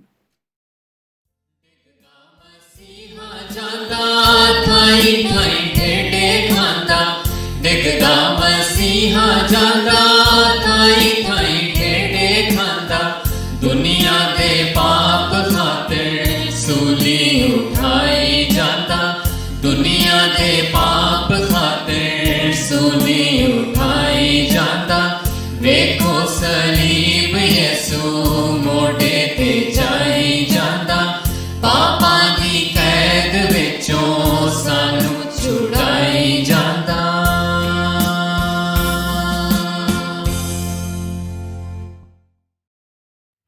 आइए हम दुआ मांगे। कुद्दूस प्यारे रहीम बाप, एक बार निहायती शुक्र ताज़ीम के साथ हम अपने सरों को तेरी हजूरी में झुकाते हैं। खुदावन, हम इस लायक तो नहीं कि सचमुच चूर चार तेरे दस्तरखान पर से गिरते हैं खुदावन, उनको उठा सकें, उनको खा सकें खुदावन, मगर तू कैसा मोहब्बत रखने वाला खुदा है पाक परवरदिगार, कि तू अपने बेटे तक को हमारे लिए कुर्बान करने के लिए तैयार है। आए खुदावन, आज उसी मसीह यीशु के वसीले हम तेरे पास आते हैं। आज उसी भेड़ के बच्चे की मानिंद खुदावन, जो तेरा बेटा सलीब पर लटका है, उसके वसीले हम तेरे पास आते हैं। उसके लहू बहाने के वसीले हम तेरे पास आते हैं खुदावन, क्योंकि सचमुच में हम इस लायक नहीं है पिता परमेश्वर के अपने लबों से तेरा नाम तक ले सकें, या तुझसे कुछ मांग सकें, या अपनी आंखों को तेरे सामने उठा सकें खुदावन। मगर हम सर झुकाए आज तेरी नजदीक में बैठना चाहते हैं खुदावन पाक परवरदिगार। आज तेरे आंचल को छू लेना चाहते हैं प्रभु यीशु मसीह। आज तेरी आवाज को सुन लेना चाहते हैं खुदावन मेरे मालिक, और अपनी जिंदगियों को तुझ में शामिल करना चाहते हैं, ताकि हमारी दौड़ चाहे छोटी चाहे लंबी हो, मगर सिर्फ और सिर्फ तेरे साथ हो प्रभु यीशु मसीह। खुदावन होने दे कि तेरा ये मरना मेरे लिए जिंदगी को लेकर आने वाला हो सके। तेरे ये मरने का तरीका मुझे सबक दे सके कि मैं अपनी जिंदगी को किस तरीके लिए दूसरों के लिए, अपने परिवार के लिए, अपने जहान के लिए कुर्बान कर सकता हूं पिता परमेश्वर। खुदावन ये तेरा दुख का सहना मेरे लिए खुदावन आराम को लेकर आने वाला हो सके पाक परवरदिगार। ये तेरी कमजोरियां खुदावन सलीब पर मेरे लिए स्ट्रेंथ का काम कर सके, मेरे लिए कुवत का काम कर सके, मेरे लिए नए करेज का काम कर सके पाक परवरदिगार। ये जो लान तान ये तुझे करते हैं, होने दे ये मेरे लिए ऑनर का बायस बन सके खुदावन प्रभु यीशु मसीह। और होने दे खुदावन ये जो अंधकार, ये जो तारीकी तुझ पर आती है खुदावन, होने दे पाक परवरदिगार कि ये मेरे लिए रोशनी का बायस बन सके कुद्दूस रहीम बाप। तेरा कलाम जो तूने सलीब पर से कहा वो मेरे लिए पिता परमेश्वर रोशनी का बायस बन सके। आए कुद्दूस रहीम बाप, होने दे कि तेरा ये दुख, तेरी ये तकलीफ मेरे लिए खुशी का बायस बन सके बाप जी। हम आपका शुक्र करते हैं कुद्दूस रहीम बाप कि आपने अपने प्लान को, अपने मोटिव को, और वो जो बाप का हुक्म आपको दिया गया था, आपने उस हुक्म को पूरा किया और हमारे लिए अपनी जान दी, ताकि हम आप में गाड़े जा सकें, आपके साथ रह सकें, और तीसरे दिन मुर्दों में से जी उठकर अपने आप को तेरे लिए तैयार कर तुझ में शामिल हो सके, ताकि जब तू बादलों पर और जमीन पर आए तो खुदावन हम तेरे साथ, तेरी भेड़ें तुझ चरवाहे की आवाज को पहचान तेरे पीछे दौड़ती जाए खुदावन, और उस जिंदगी में रह सके जो तूने हमारे लिए रख छोड़ी है, उस घरों में रह सके जो तूने हमारे लिए तैयार किए हैं पाक परवरदिगार। हम आपका दिल से शुक्र करते हैं एक बार फिर इस लहू के बहाने के लिए, उन तमाम कोड़ों के लिए, उस तमाम लान तान के लिए, उस ताज के लिए, क्योंकि हम जानते हैं कि जब हम तुझ में शामिल होते हैं तो उस ताज को जो तूने हमने रखा है, उस ताज को पाने के लिए तैयार होते हैं। हम तेरा शुक्र करते हैं, और देखिए गुड फ्राइडे हमारे लिए मुबारक ठहरे। ये सर्विस, ये वर्शिप हमारे घरों में बरकत को लेके आ सके, और एक बार फिर वो टूटा रिलेशनशिप जो हमने तुझसे तोड़ दिया था, होने दे वो एक बार फिर तेरे लहू के वसीले, तेरी पाक रूह के वसीले दोबारा बांधा जा सके। हम तेरा शुक्र करते हैं, तेरी तारीफ करते हैं, और तेरी जय जयकार करते हुए इस दुआ को तेरे बेटे हमारे मुंजी खुदावन यीशु मसीह के नाम से मांग लेते हैं, आमीन। आइए हमारे बाप की दुआ में शरीक हों कि आए हमारे बाप, तू जो आसमान पर है, तेरा नाम पाक माना जाए, तेरी बादशाहत आए, तेरी मर्जी जैसे आसमान पर पूरी होती है वैसे ही जमीन पर भी पूरी हो। हमारे रोज की रोटी आज हमें बख्श दे, और जिस तरह हम दूसरों के गुनाहों को माफ करते हैं, तू भी हमारे गुनाहों को माफ कर। हमें आजमाइश में ना पड़ने दे पिता, मगर बुराई से बचा, क्योंकि बादशाहत, कुदरत और जलाल हमेशा और हमेशा तेरा ही है, आमीन।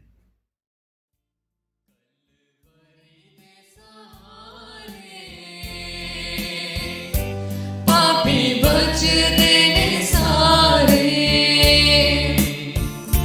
कलवरी दे सहारे,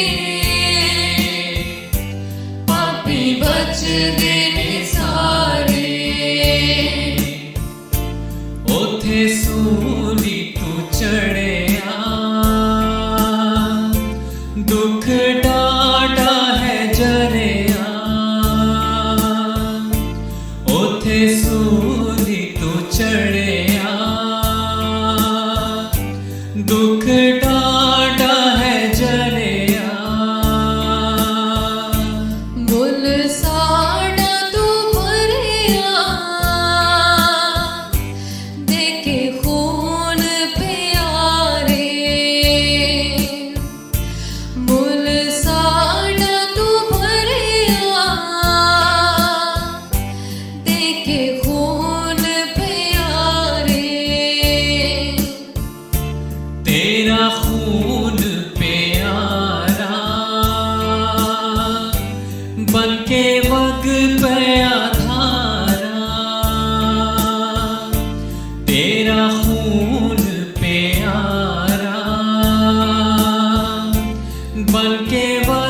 पया धारा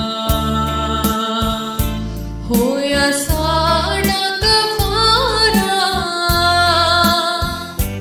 ढके पाप हमारे होया साड़ा कफारा ढके पाप हमारे क्यों ना गुण तेरे गावा जिंद घोल घुमावा क्यों ना गुण तेरे गावा जिंद घोल घुमावा तेरे पीछे पीछे जावा वेखा सूली दे नजारे तेरे पीछे पीछे जावा वेखा सूली दे नजारे तेरी कदर हो जाने जेड़ा जख्म पछाणे तेरी कदर हो जाने जेड़ा जख्म पछाणे लहू जिना विचों वग के आया देश हमारे लहू जिना विचों वग के आया देश हमारे तेरे प्यार नू लैके असी लोकां कोल जाइए तेरे प्यार नू लैके असी लोकां कोल जाइए तौबा करके गुनाह तो लगन पार किनारे तौबा करके गुनाह तो लगन पार किनारे दे तौफीक तू सानू वड्डा हौसला करिए दे तौफीक तू सानू वड्डा हौसला करिए जाना रुड़ दिया तारी फड़के लहिए किनारे जाना रुड़ दिया तारी फड़के लहिए किनारे कलवरी दे सहारे पापी बच देने सारे कलवरी दे सहारे पापी बच देने सारे पापी बच देने सारे पापी बच देने सारे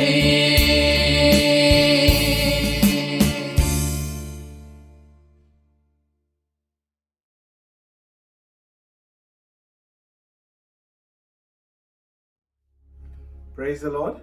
प्रेज द लॉर्ड। खुदावन का शुक्र करते हैं इस वक्त के लिए और हम आपको यीशु के मुबारक नाम में वेलकम करते हैं। मैं पास्टर दीपक और मेरी वाइफ रोमा हम लोग assembly of believers church UK में खिदमत कर रहे हैं और खुदावन का शुक्र करना चाहता हूँ स्कॉटिश एशियन फेलोशिप का और पास्टर सुमित का जिन्होंने ये मुमकिन किया कि आज मैं ये 5वां कलमा आपके साथ शेयर करूं।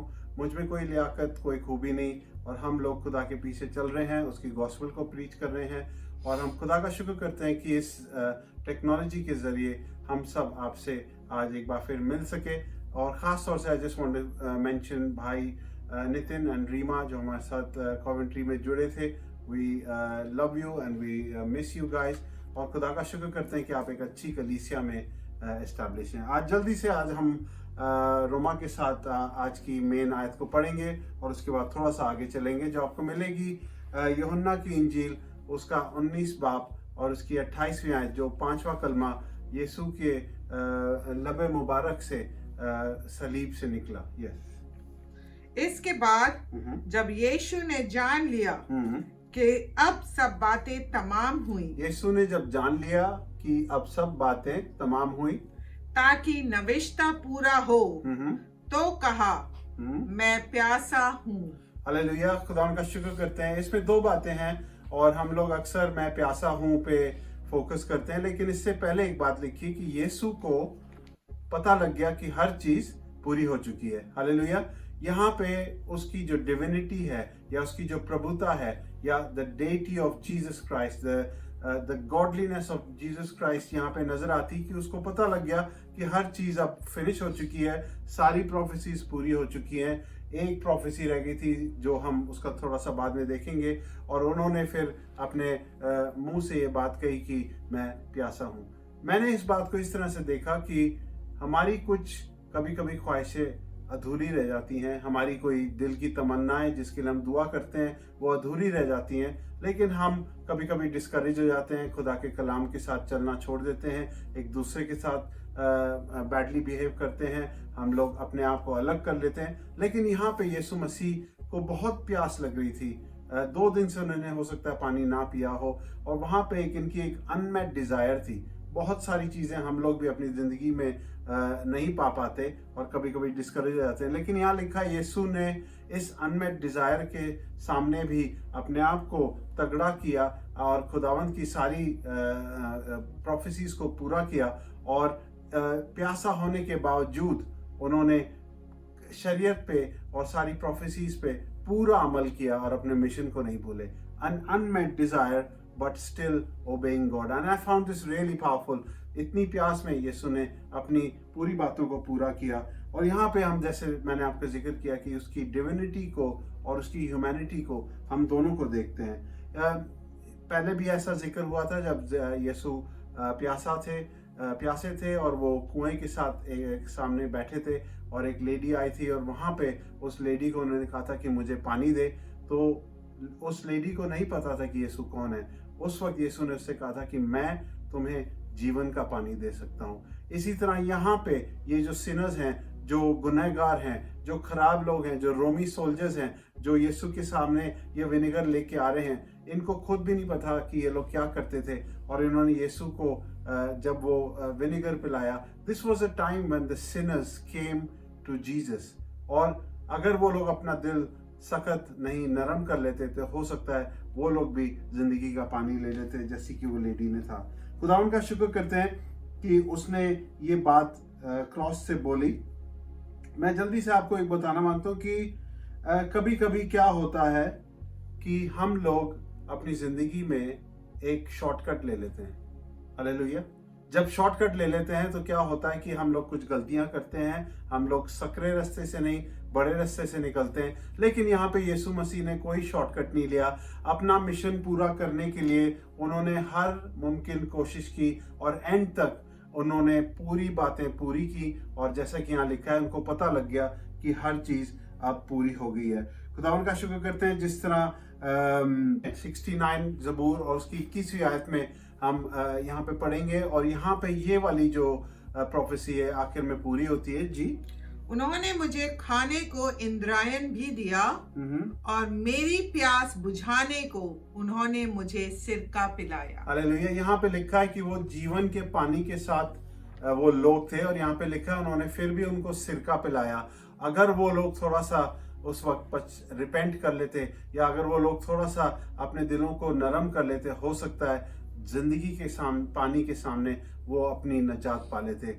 और यीशु ने उस वक्त इस बात से अपने आप को खुदावंद के सामने रखा और कहा खुदावंद मैं प्यासा हूँ इनकी रूहों के लिए, इनकी नजात के लिए और इनके बचने के लिए। और जल्दी से हम 3 बातें देखेंगे यहाँ पे जो मैंने इस बात का निचोड़ निकाला। मैं जानता हूँ इस बात पे, इस कलमे पे बहुत बातें हुई होंगी और मैं कोई बहुत बड़ा प्रीचर नहीं हूँ, लेकिन मेरे पास 3 बातें हैं आपके साथ शेयर करने के लिए और जल्दी से हम इस बात पे गौर करेंगे। कि पहली बात तो ये कि आपने गौर किया होगा कलाम में लिखा है कि यीशु मसीह को 2 बार कुछ चीज पिलाने की कोशिश की गई। पहली बार जो थी वो थी पेन किलर्स। अगर आप उसको ध्यान से देखें, जो चीज वो यीशु को पिलाने वाले थे वो एक्चुअली पेन किलर्स थे। उससे थोड़ा सा यीशु का दर्द कम हो जाता, लेकिन उस वक्त यीशु ने इस चीज को पीने से मना किया। और यहाँ पे एक खट्टी चीज वो पीने को राजी हो गए क्योंकि इससे कलाम पूरा हो रहा था। मैं आपको आज इनकरेज करना मांगता हूँ, खुदा के कलाम से पीछे ना हटे, शॉर्टकट ना ले। चाहे इजी रास्ता हो, और यीशु ने अगर वो पी लिया होता अगर पहले, तो हो सकता है उनको दर्द कम सहना होता, लेकिन उन्होंने ये बात को मुमकिन नहीं समझा और उन्होंने खट्टी चीज को पी के थोड़ी देर और प्यास को सह के उन्होंने यीशु खुदावंद की शरीयत को पूरा किया, प्रोफेसीज को पूरा किया। और हम खुदावंद का शुक्र करते हैं कि उन्होंने हमारे लिए एग्जाम्पल सेट किया कि don't take the shortcut, don't take the easy way. Sweet चीजों में मत लगे रहो, अच्छी चीजों में, कंफर्ट जोन में मत लगे रहो, बल्कि सकरा रास्ता लो, हार्ड चीजों पे फोकस करो ताकि खुदावंद का कलाम आपकी और मेरी जिंदगी में काम करे। दूसरी बात ये, he was following the scriptures. आखिर तक, आखिरी सांस तक वो खुदावंद के वर्ड पे, कलाम पे चल रहे थे। और उन्होंने सिनर्स को ये पता भी नहीं चला, उन गुनहगारों को ये पता भी नहीं चला, उन्होंने उन गुनहगारों को भी स्क्रिप्चर्स फॉलो करने पे मजबूर किया। जैसे कि ज़बूर में हमने पढ़ा कि उन्होंने मुझे सिरका पिलाया, एंड जब उन्होंने मैं प्यासा हूँ की आवाज़ लगाई तो उन गुनहगारों को खुदावंद यीशु मसीह को वो सिरका पिलाना पड़ा, जिससे क्या हुआ कि उन्होंने शरीयत को पूरा किया। मैं आपको बताना मांगता हूँ कि कलाम में लिखा है कि जब तक एक एक शख्स को यीशु की गॉस्पेल ना सुनाई जाए, यीशु नहीं आएगा। इसलिए ये मेरा और आपका काम है, हम यीशु की गॉस्पेल को आगे फैलाएं, जहां हो सके लोगों को एनकरेज करें कि वो शरीयत को पूरा करें, लॉ को पूरा करें, स्क्रिप्चर को फॉलो करें और यीशु के गॉस्पेल को फॉलो करें। यीशु की गॉस्पेल में 5 एस्पेक्ट्स हैं, the birth, life, death, resurrection and ascension of Jesus. ये 5 चीजें मिला के यीशु की गॉस्पेल को पूरा करती हैं, और जहां आपको मौका मिले इसको जरूर प्रीच करें, जिस तरह यीशु ने आखिरी सांस तक। और तीसरी बात ये, he is a personal saviour. पहली बात, don't choose the sweet way, don't choose the easy way. दूसरी बात, make people know the gospel of Christ. और तीसरी बात जो बहुत अहम बात है, यीशु हमारा पर्सनल सेवियर है। Hallelujah. He was feeling the thirst और he knew what it is to be thirsty for 2 days। यानी कि जब मैं और आप यीशु के सामने दुआ करने जाते हैं कि यीशु हमें भूख लग रही है, यीशु हमारे पास खाना नहीं है, यीशु हमें दर्द होता है, यीशु हमारे पास पैसा नहीं है, मैं आपको दान मांगता हूँ, इसी को पर्सनल सेवियर कहते हैं। He feels your problem and my problem. हम ऐसे अनजान देवता के सामने अपने घुटने नहीं टेकते या अपना सर नहीं झुकाते, हम पर्सनल सेवियर के सामने अपने आप को झुकाते हैं, जिसने वही दर्द, वही प्रॉब्लम, वही समस्याएं सही जिस तरह हमने सही। So I just want to encourage you, जब आज यीशु मसीह फिर एक बार सलीब से कहते हैं मैं प्यासा हूँ, he wants people to follow him, he wants us to take the hard way, he wants us to take the shariat and the law and the scriptures way, he wants us to follow the word of God। और तीसरी बहुत अहम बात, he is your and my personal savior। Amen। God bless you, thank you very much। सारे ले चल बिगड़ी बनाई गल, दुख सारे ले चल बिगड़ी बनाई गल, बंदियां दा रब नाल मेल कराई जांदा, बंदियां दा रब नाल मेल कराई जांदा। वेखो सलीब यसू मोड़े ते चाई जांदा, पापां दी कैद विचों सानू छुड़ाई जांदा।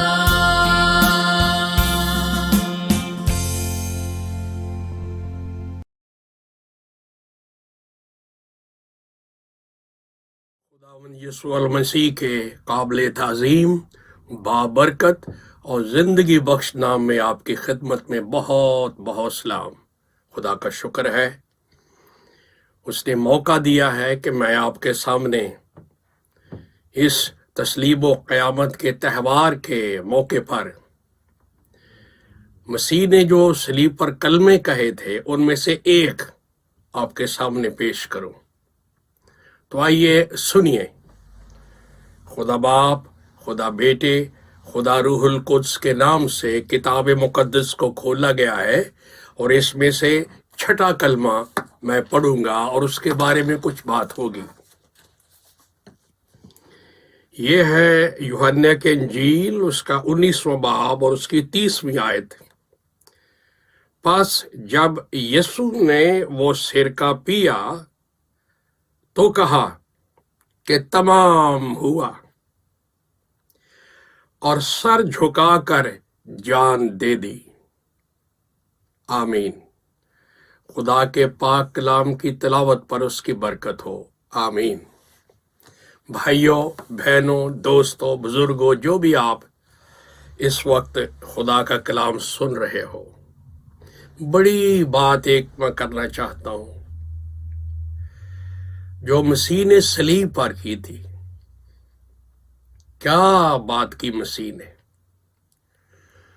जब उन्होंने अपनी रूह खुदा बाप के हाथों के सुपुर्द की तो इससे पहले ये कहा तमाम हुआ। क्या मतलब?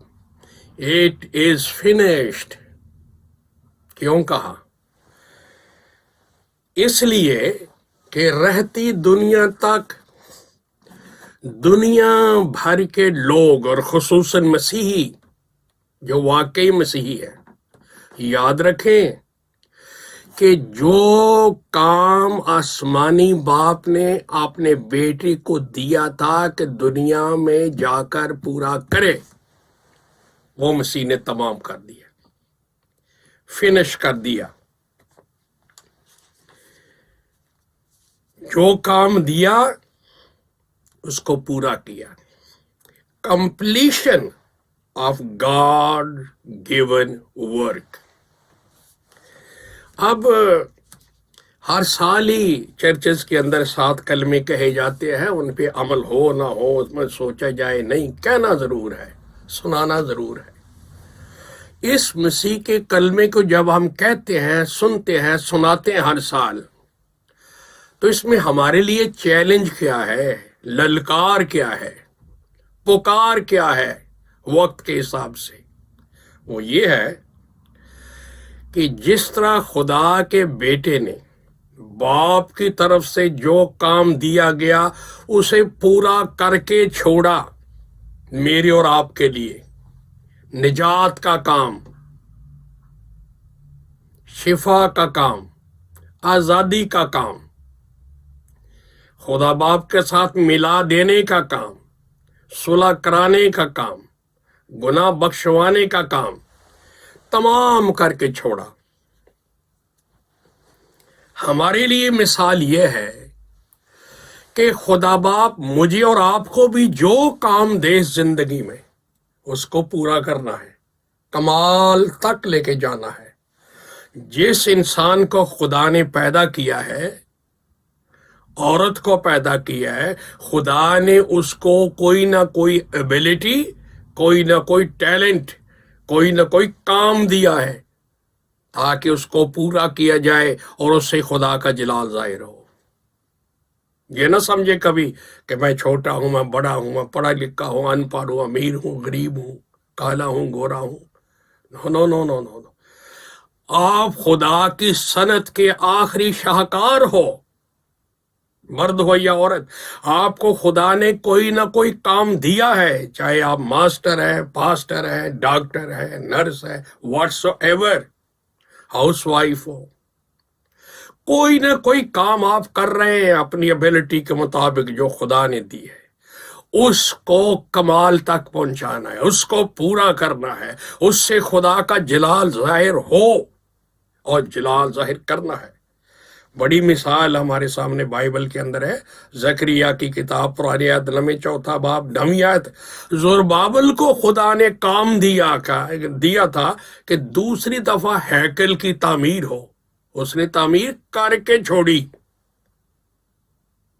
पढ़ के देखे, खुदा ने कहा ज़ुरबाबेल ने शुरू किया है, वही इसको फिनिश करेगा। फिर मसीह की मिसाल है, उसने काम शुरू किया, 33 साल में पूरा करके छोड़ा।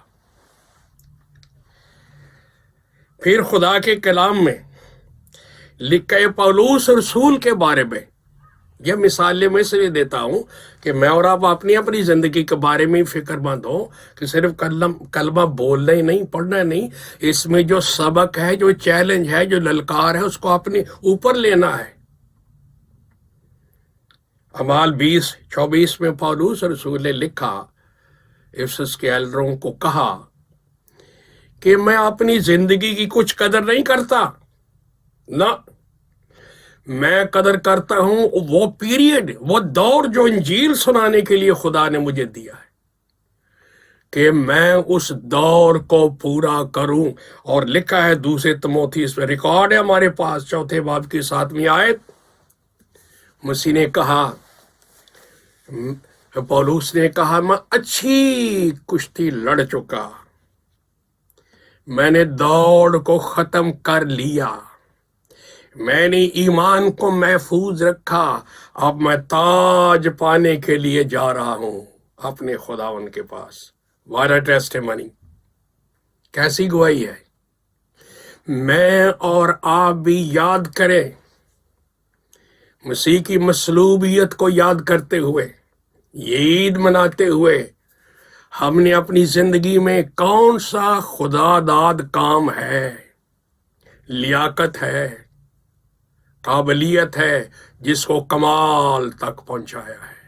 खुदा करे कि मैं और आप इस छठे कलमे को याद रखें और इसके मुताबिक अमल करके दिखाएं। ज़ुरबाबेल, मसीह, पौलुस, इन्होंने काम मुकम्मल करके मिसाल छोड़ी है।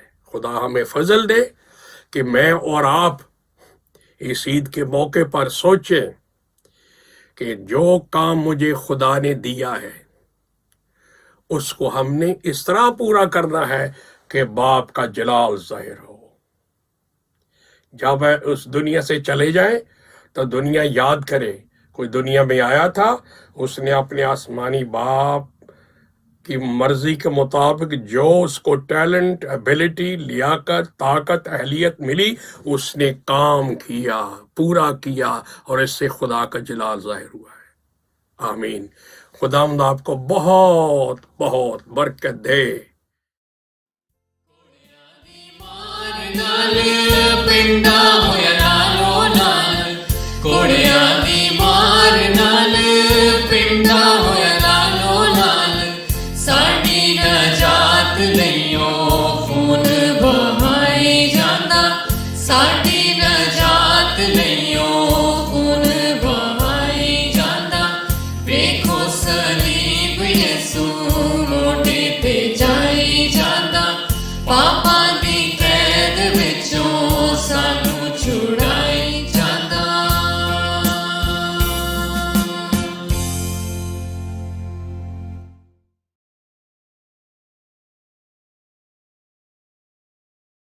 सबों को प्रभु यीशु मसीह में जय मसीह की। We will now be focusing on the 7th word from the cross. 7वां कलमा जो प्रभु यीशु मसीह के मुंह से कहा गया वो पाया जाता है लूका की इंजील, उसका 23वां अध्याय, उसकी 44 से 46वीं आयत। The book of Luke chapter 23 verses starting from 44 till 46, जहां पर इस प्रकार से लिखा है, लगभग दोपहर से तीसरे पहर तक सारे देश में अंधियारा छाया रहा और सूर्य का उजाला जाता रहा और मंदिर का पर्दा बीच में से फट गया। और यीशु ने बड़े ऊंचे शब्द से पुकार कर कहा, हे पिता, मैं अपनी आत्मा तेरे हाथों में सौंपता हूं, ये कहकर प्राण छोड़ दिए। If you look at the English translation of the same, which is from the King James Version, it says, and it was about the 6th hour, and there was a darkness over all the earth until the 9th hour. And the sun was darkened, and the veil of the temple was rent in the midst. And when Jesus has cried with a loud voice, he said, Father, into thy hands I commend my spirit, and having said thus, he gave up the ghost. Shall we bow down our heads in prayer, please? प्यारे जिंदा खुदावन तेरा शुक्र करते हैं इस कलाम के लिए और इस वचन को हमारे बीच में देने के लिए प्रभु।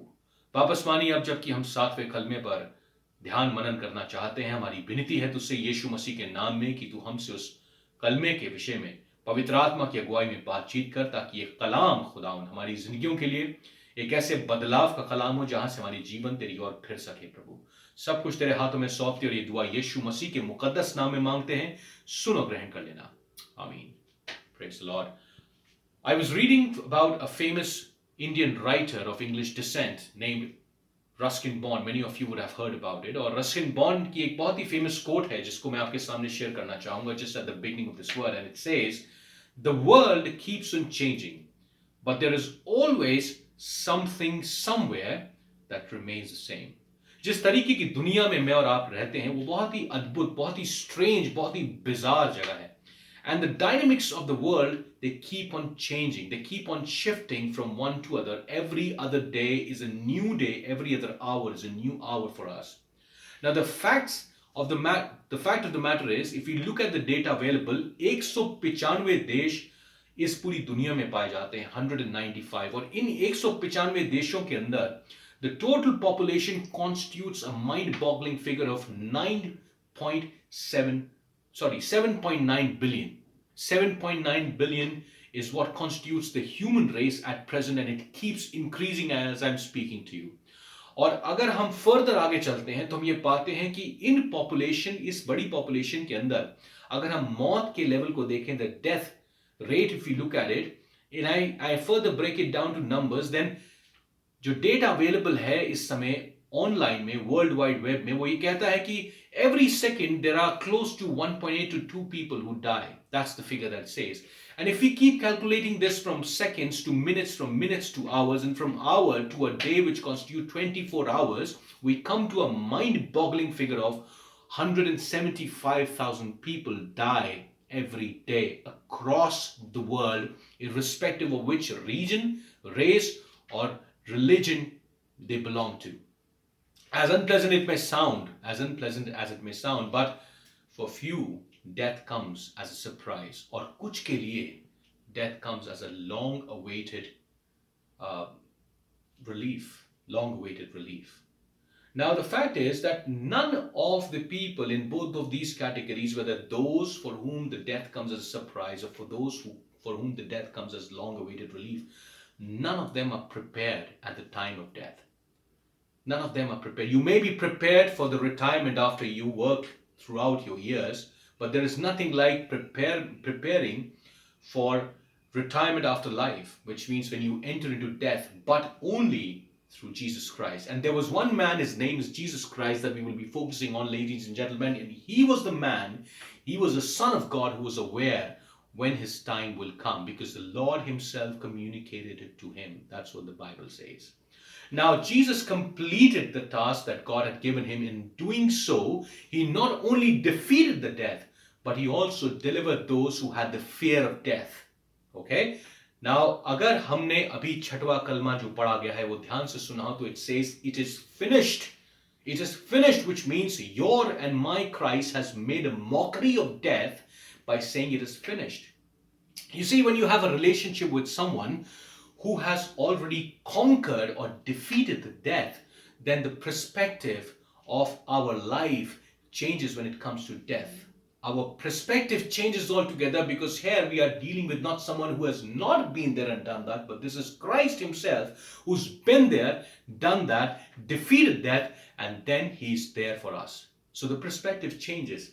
Now, people listening right now, अभी बहुत सारे लोग इस वचन को सुन रहे हैं और इस वचन को सुनते दौरान वो अपनी जिंदगी में बहुत सारे जीवन के उतार चढ़ाव से होकर गुजर रहे हैं. We would not dispute that the last year has been really a very crazy year for all of us. And still it is, because many things here have gone for a toss. There have been people who've been waiting for breakthroughs in their life along. They are still waiting for that. There are people who are struggling with the circumstances, situation, the financial crisis, the emotional crisis. They are not able to establish good relationship with their friends, with their family, with their children. They are suffering from a lot of issues related to marriage. People have divorced. And all of the things and the hopes of the life are, but they seem to have crumbled down to ashes.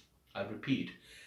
And the most important thing in the midst of all of this that is going away is the loss of faith. The loss of faith. But here is a man, his name is Jesus Christ, who's not only on the cross renewing the faith, but also at the same time, he's giving us hope. So the question is not if I die, but the question is how. The question is not what will be the circumstances when I die, but the question is what will be the condition of my heart when I die or while I'm living right now. So ladies and gentlemen, death is certainly a full stop for the one who doesn't believe in Christ. But the one who believes in Christ, death comes as an exclamation mark because it gives him a ticket to move to the next life, eternal life. जो व्यक्ति प्रभु यीशु मसीह में नहीं पाया जाता है, उसके लिए मौत जो है वो हर चीज से खत्म है, हर चीज से रिलेशनशिप टूट जाता है. पर जो प्रभु यीशु मसीह में पाया जाता है, उसके लिए मौत जो है वो एक ऐसी जिंदगी का टिकट है जो उसके शरीर को छोड़ के उसे दूसरी दुनिया में परमेश्वर के नजदीक लेके जाती है.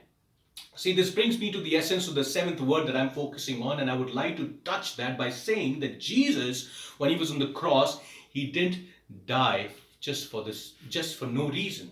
And when he dies, he is not dying a death which is when he say it's a loud cry. It is not a loud cry of, it is not a cry of defeat, but it is a loud shout of victory, of triumph, of victory and triumph.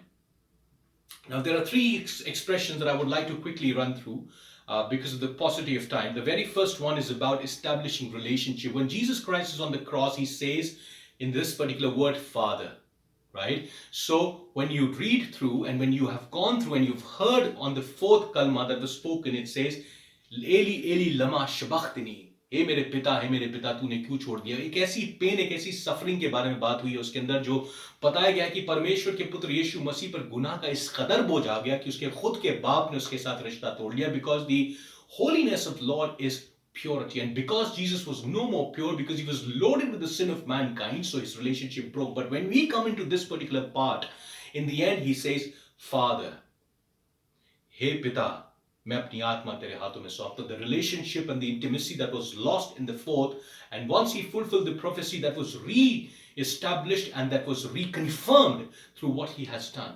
So today we have an opportunity to see through Jesus that today then God has given us this moment. क्या मैं और आप इस opportunity को waste जाने देंगे, या फिर हम अपने गुनाहों का इंकार करके और मानेंगे कि खुदा हमारी जिंदगी के लिए सबसे important है और अपनी जिंदगी उसके हाथ में देकर उसे अपना बाप कहेंगे. क्योंकि मेरे और आपके बीच में, मेरे और परमेश्वर के बीच में गुनाह है, और उस गुनाह के लिए यीशु मसीह ने आज से कई हजार साल पहले जान दे दी. तो हमें उस चीज को समझ करके उसका पूरा फायदा उठाना और परमेश्वर की सेवा में आगे बढ़ना है. Second thing, which is an expression that I would like to talk about, is into thy hands. When he says into thy hands, तेरे हाथों में, in Hindi it says, उसके बड़े शब्द से पुकार कर कहा, हे पिता, मैं अपनी आत्मा तेरे हाथों में. Into thy hands, in English it says, तेरे हाथों में. We need to focus about the hands that we are talking about. Let's just focus the kind of hands that we are saying. We are talking about the hands. जिन हाथों का जिक्र इधर हुआ है वो ऐਵੇਂ ही कोई हाथ नहीं है, वो परमेश्वर के हाथ हैं. ये वो हाथ है जिसने पूरी जनजाति को बनाया, जिसने मनुष्य को बनाया, जानवर को बनाया, जिसने आपका ढांचा बनाया, मेरा बनाया, जिसने आसमान जमीन बनाए, जिसने आकाश बनाया, आकाश मंडल बनाया, जिसने सितारे बनाए, जिसने चांद बनाया, जिसने पर्वत बनाया, जिसने हर उस चीज को बनाया जिसको देख करके हम कह सकते हैं कि ये बहुत ही अद्भुत है. और उन हाथों में इतनी ताकत है कि जब हम मुसीबत में पड़ते हैं तो वो हाथ हमें पूरी तरीके से जोरावर बनाते हैं. They are as hard as iron when it comes to fighting a battle for us. They are as soft and as gentle that is required when it is about teaching us the way and where we should go. These are the hands that my Jesus talks about on the cross, that we know that yes, these are the hands that are surely there for us. So when we give ourselves in these hands, we need to be rest assured that these are the hands which have control. These are the hands which know what is going to happen and how it has to be done. And that is what my Jesus did, that he gave his life into thy hands. Today we have this opportunity to say that, Father, into thy hands we give. Let us give ourselves to the Lord and take them and make the most out of this moment. The third expression that I would like to talk about is commend my spirit, which is रूह हाथों में सौंपता हूं, commend or commit my spirit. Here, when we look at the entire scenario, we just come across a situation wherein Bible tells us how Jesus was moved from one hand to the other one. It all started from Garden of Gethsemane. Garden of Gethsemane से वहां पर यहूदा इस्करियोती ने उन soldiers के हाथ में दिया, सोल्जर्स के हाथों से वो काइफस के हाथ में गया, और काइफस के हाथों से वो हेरोदेस के हाथ में, पिलातुस के हाथ में गया, पिलातुस के हाथ से वो हेरोदेस के हाथ में गया, हेरोदेस के हाथ से फिर वो सोल्जर्स के रूप में गया, और सोल्जर्स के हाथ से वो उसका सलीब पर गया, और वहां से सलीब पर से उसने अपने आप को, अपनी रूह को अपने पिता के हाथ में दे दिया. When you look at it, you do not feel that there is something which is missing. It's not a circumstantial. It is not something which is he's a victim of circumstances. But it means that it seems that Jesus has orchestrated everything all together and ties it up to the prophecy that was given before he was born. So he fulfills the prophecy. Ladies and gentlemen, we have the opportunity today to not be a victim of situation, but to rise above and start worshiping him and give ourselves in the hands of the Lord. Because see, Jesus knew when he will give his life, when he's going to give his spirit to the Lord, he's going to take it back come Easter, because he knows that he will be victorious. And that is why we must know whom are we dealing with. We are dealing with the Son of God. We are dealing with the Lord himself. So this particular day, we have the opportunity to give ourselves to the hands of the Lord. In the end, I just want to say one thing. I'm not here to tell you that you must make Jesus as the Lord of life. It is going to be the most absurd thing that I would say. I would never say that, because agree or disagree, Jesus is the Lord of your life and my life. You hate it, you love it, you don't agree with it, you don't respect it, but the fact of the matter is that his name is the biggest name. His name is the greatest name, and the Bible says every knee shall bow and every tongue will confess that Jesus Christ is the Son of God. So who am I or who are you not to give him the authority that already belongs to him? The question is that would you like to keep moving in life and living like dead bodies and letting your children and your parents and your family suffer like that? Or would you go ahead and live and enter into that realm of life which promises happiness, joy, through the sacrifice that was made by Jesus Christ, the Son of God? And there is no other name, that is only Jesus' name, that can give us redemption, that is give us everlasting life. Because the Bible says, for God so loved the world that he gave his only begotten Son, that whosoever believeth in him will not be perished, but will have everlasting life. Let this particular word bless us in the grace and the Spirit of the Lord. Thank you very much. चल बिगड़ी बनाई गल, दुख सारे ले चल बिगड़ी बनाई गल, बंदियां दा रब नाल मेल कराई जांदा, बंदियां दा रब नाल मेल कराई जांदा, वेखो सलीब यसू मोड़े ते जाई जांदा, पापा दी कैद विचों सानू छुड़ाई जांदा.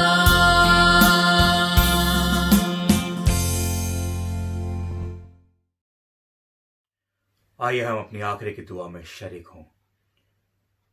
पाक परवरदिगार, तू कुद्दूस है, तू रहीम है, और तू विलम्ब से क्रोध करता है.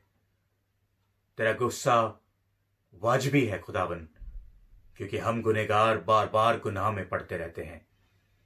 बार बार खुदावन उन कामों को करते हैं जिसके लिए तू हमें मना करता है. आए बाप, होने दे कि आज जितना कलाम हमने सुना है वो हमारे दिलों में बैठ सके, हमारे दिलों को वार पार करके छेद सके, और हम तेरे कलाम में, तेरे कलाम की बातों में जुड़े रह सकें, तेरे बेटे में जुड़े रह सकें. खुदावन तू हमें बचा, हमें जिंदगी दे. वरना खुदावन ये कोरोना वायरस जो हमारे इर्द गिर्द घूमता है वो हमें शैतान की मानंद लगे, ताकि जैसे हम इससे बचते हैं वैसे ही शैतान की आजमाइशों से बचाए जाएं. खुदावन हमें अपने लहू में छिपा, हमारे घरों के चारों तरफ अपने लहू का बाड़ा बांध खुदावन, और अपने फरिश्तों की निगहबानी में हमें इस तरीके से लेकर चल कि हम जहां जहां जाए खुदावन तेरा लहू का बाड़ा, तेरे पवित्र वस्त्र का घेरा खुदावन हमें अपने में छिपा कर रखे. और खुदावन तमाम हारी बीमारी परेशानी लाचारी मोहताजी हमारे घरों से, हमारे जिस्मों से, हमारी रूह से निकल जाने वाली हो, ताकि हम सिर्फ और सिर्फ तेरे कहलाएं। हमारा जीना तेरे लिए है, मगर मरना भी तेरे लिए है, जैसे पौलुस कहता है। तो हम पर रहम कर पाक परवरदिगार, और हमें बहुत बरकत दे, हमें सुरक्षित रख और अपने आंचल में छिपा कर रख खुदावन, क्योंकि इस दुआ को हम तेरे बेटे खुदावन यीशु मसीह के नाम से मांग लेते हैं, जो हम पर हमेशा रहम करता है। आमीन। खुदावंद का शुक्र अदा करते हैं आज की खूबसूरत इबादत और हम्द सना के लिए। मेरी दुआ है कि आज के कलमात का सुनना और सुनाया जाना हम सब के लिए बाइस से बरकत हो, और खुदावंद आपको और मुझे अपने जलाल के लिए इसी तरह इस्तेमाल करता रहे। रब्बुल अफ़ाज अब से लेकर जब तक हम इस रूए ज़मीन पर जिंदा हैं, हर तरह की मौलिक वबा, बीमारी, मुश्किल और परेशानी से बचाए और अपने परों के साए में महफूज रखे। हज़ारों खुशियाँ आपके और आपके घराने में कायम व दायम रहें। आमीन। अब खुदा का इत्मीनान जो समझ से बिल्कुल बाहर है, हमारे दिलों और ख्यालों को खुदा और उसके बेटे हमारे खुदावंद यीशु मसीह की पहचान और मोहब्बत में महफूज रखे, और कादिर मुतले खुदा बाप, बेटे और रूह कुद्स की बरकत तुम पर हो और तुम्हारे साथ हमेशा रहे। आमीन।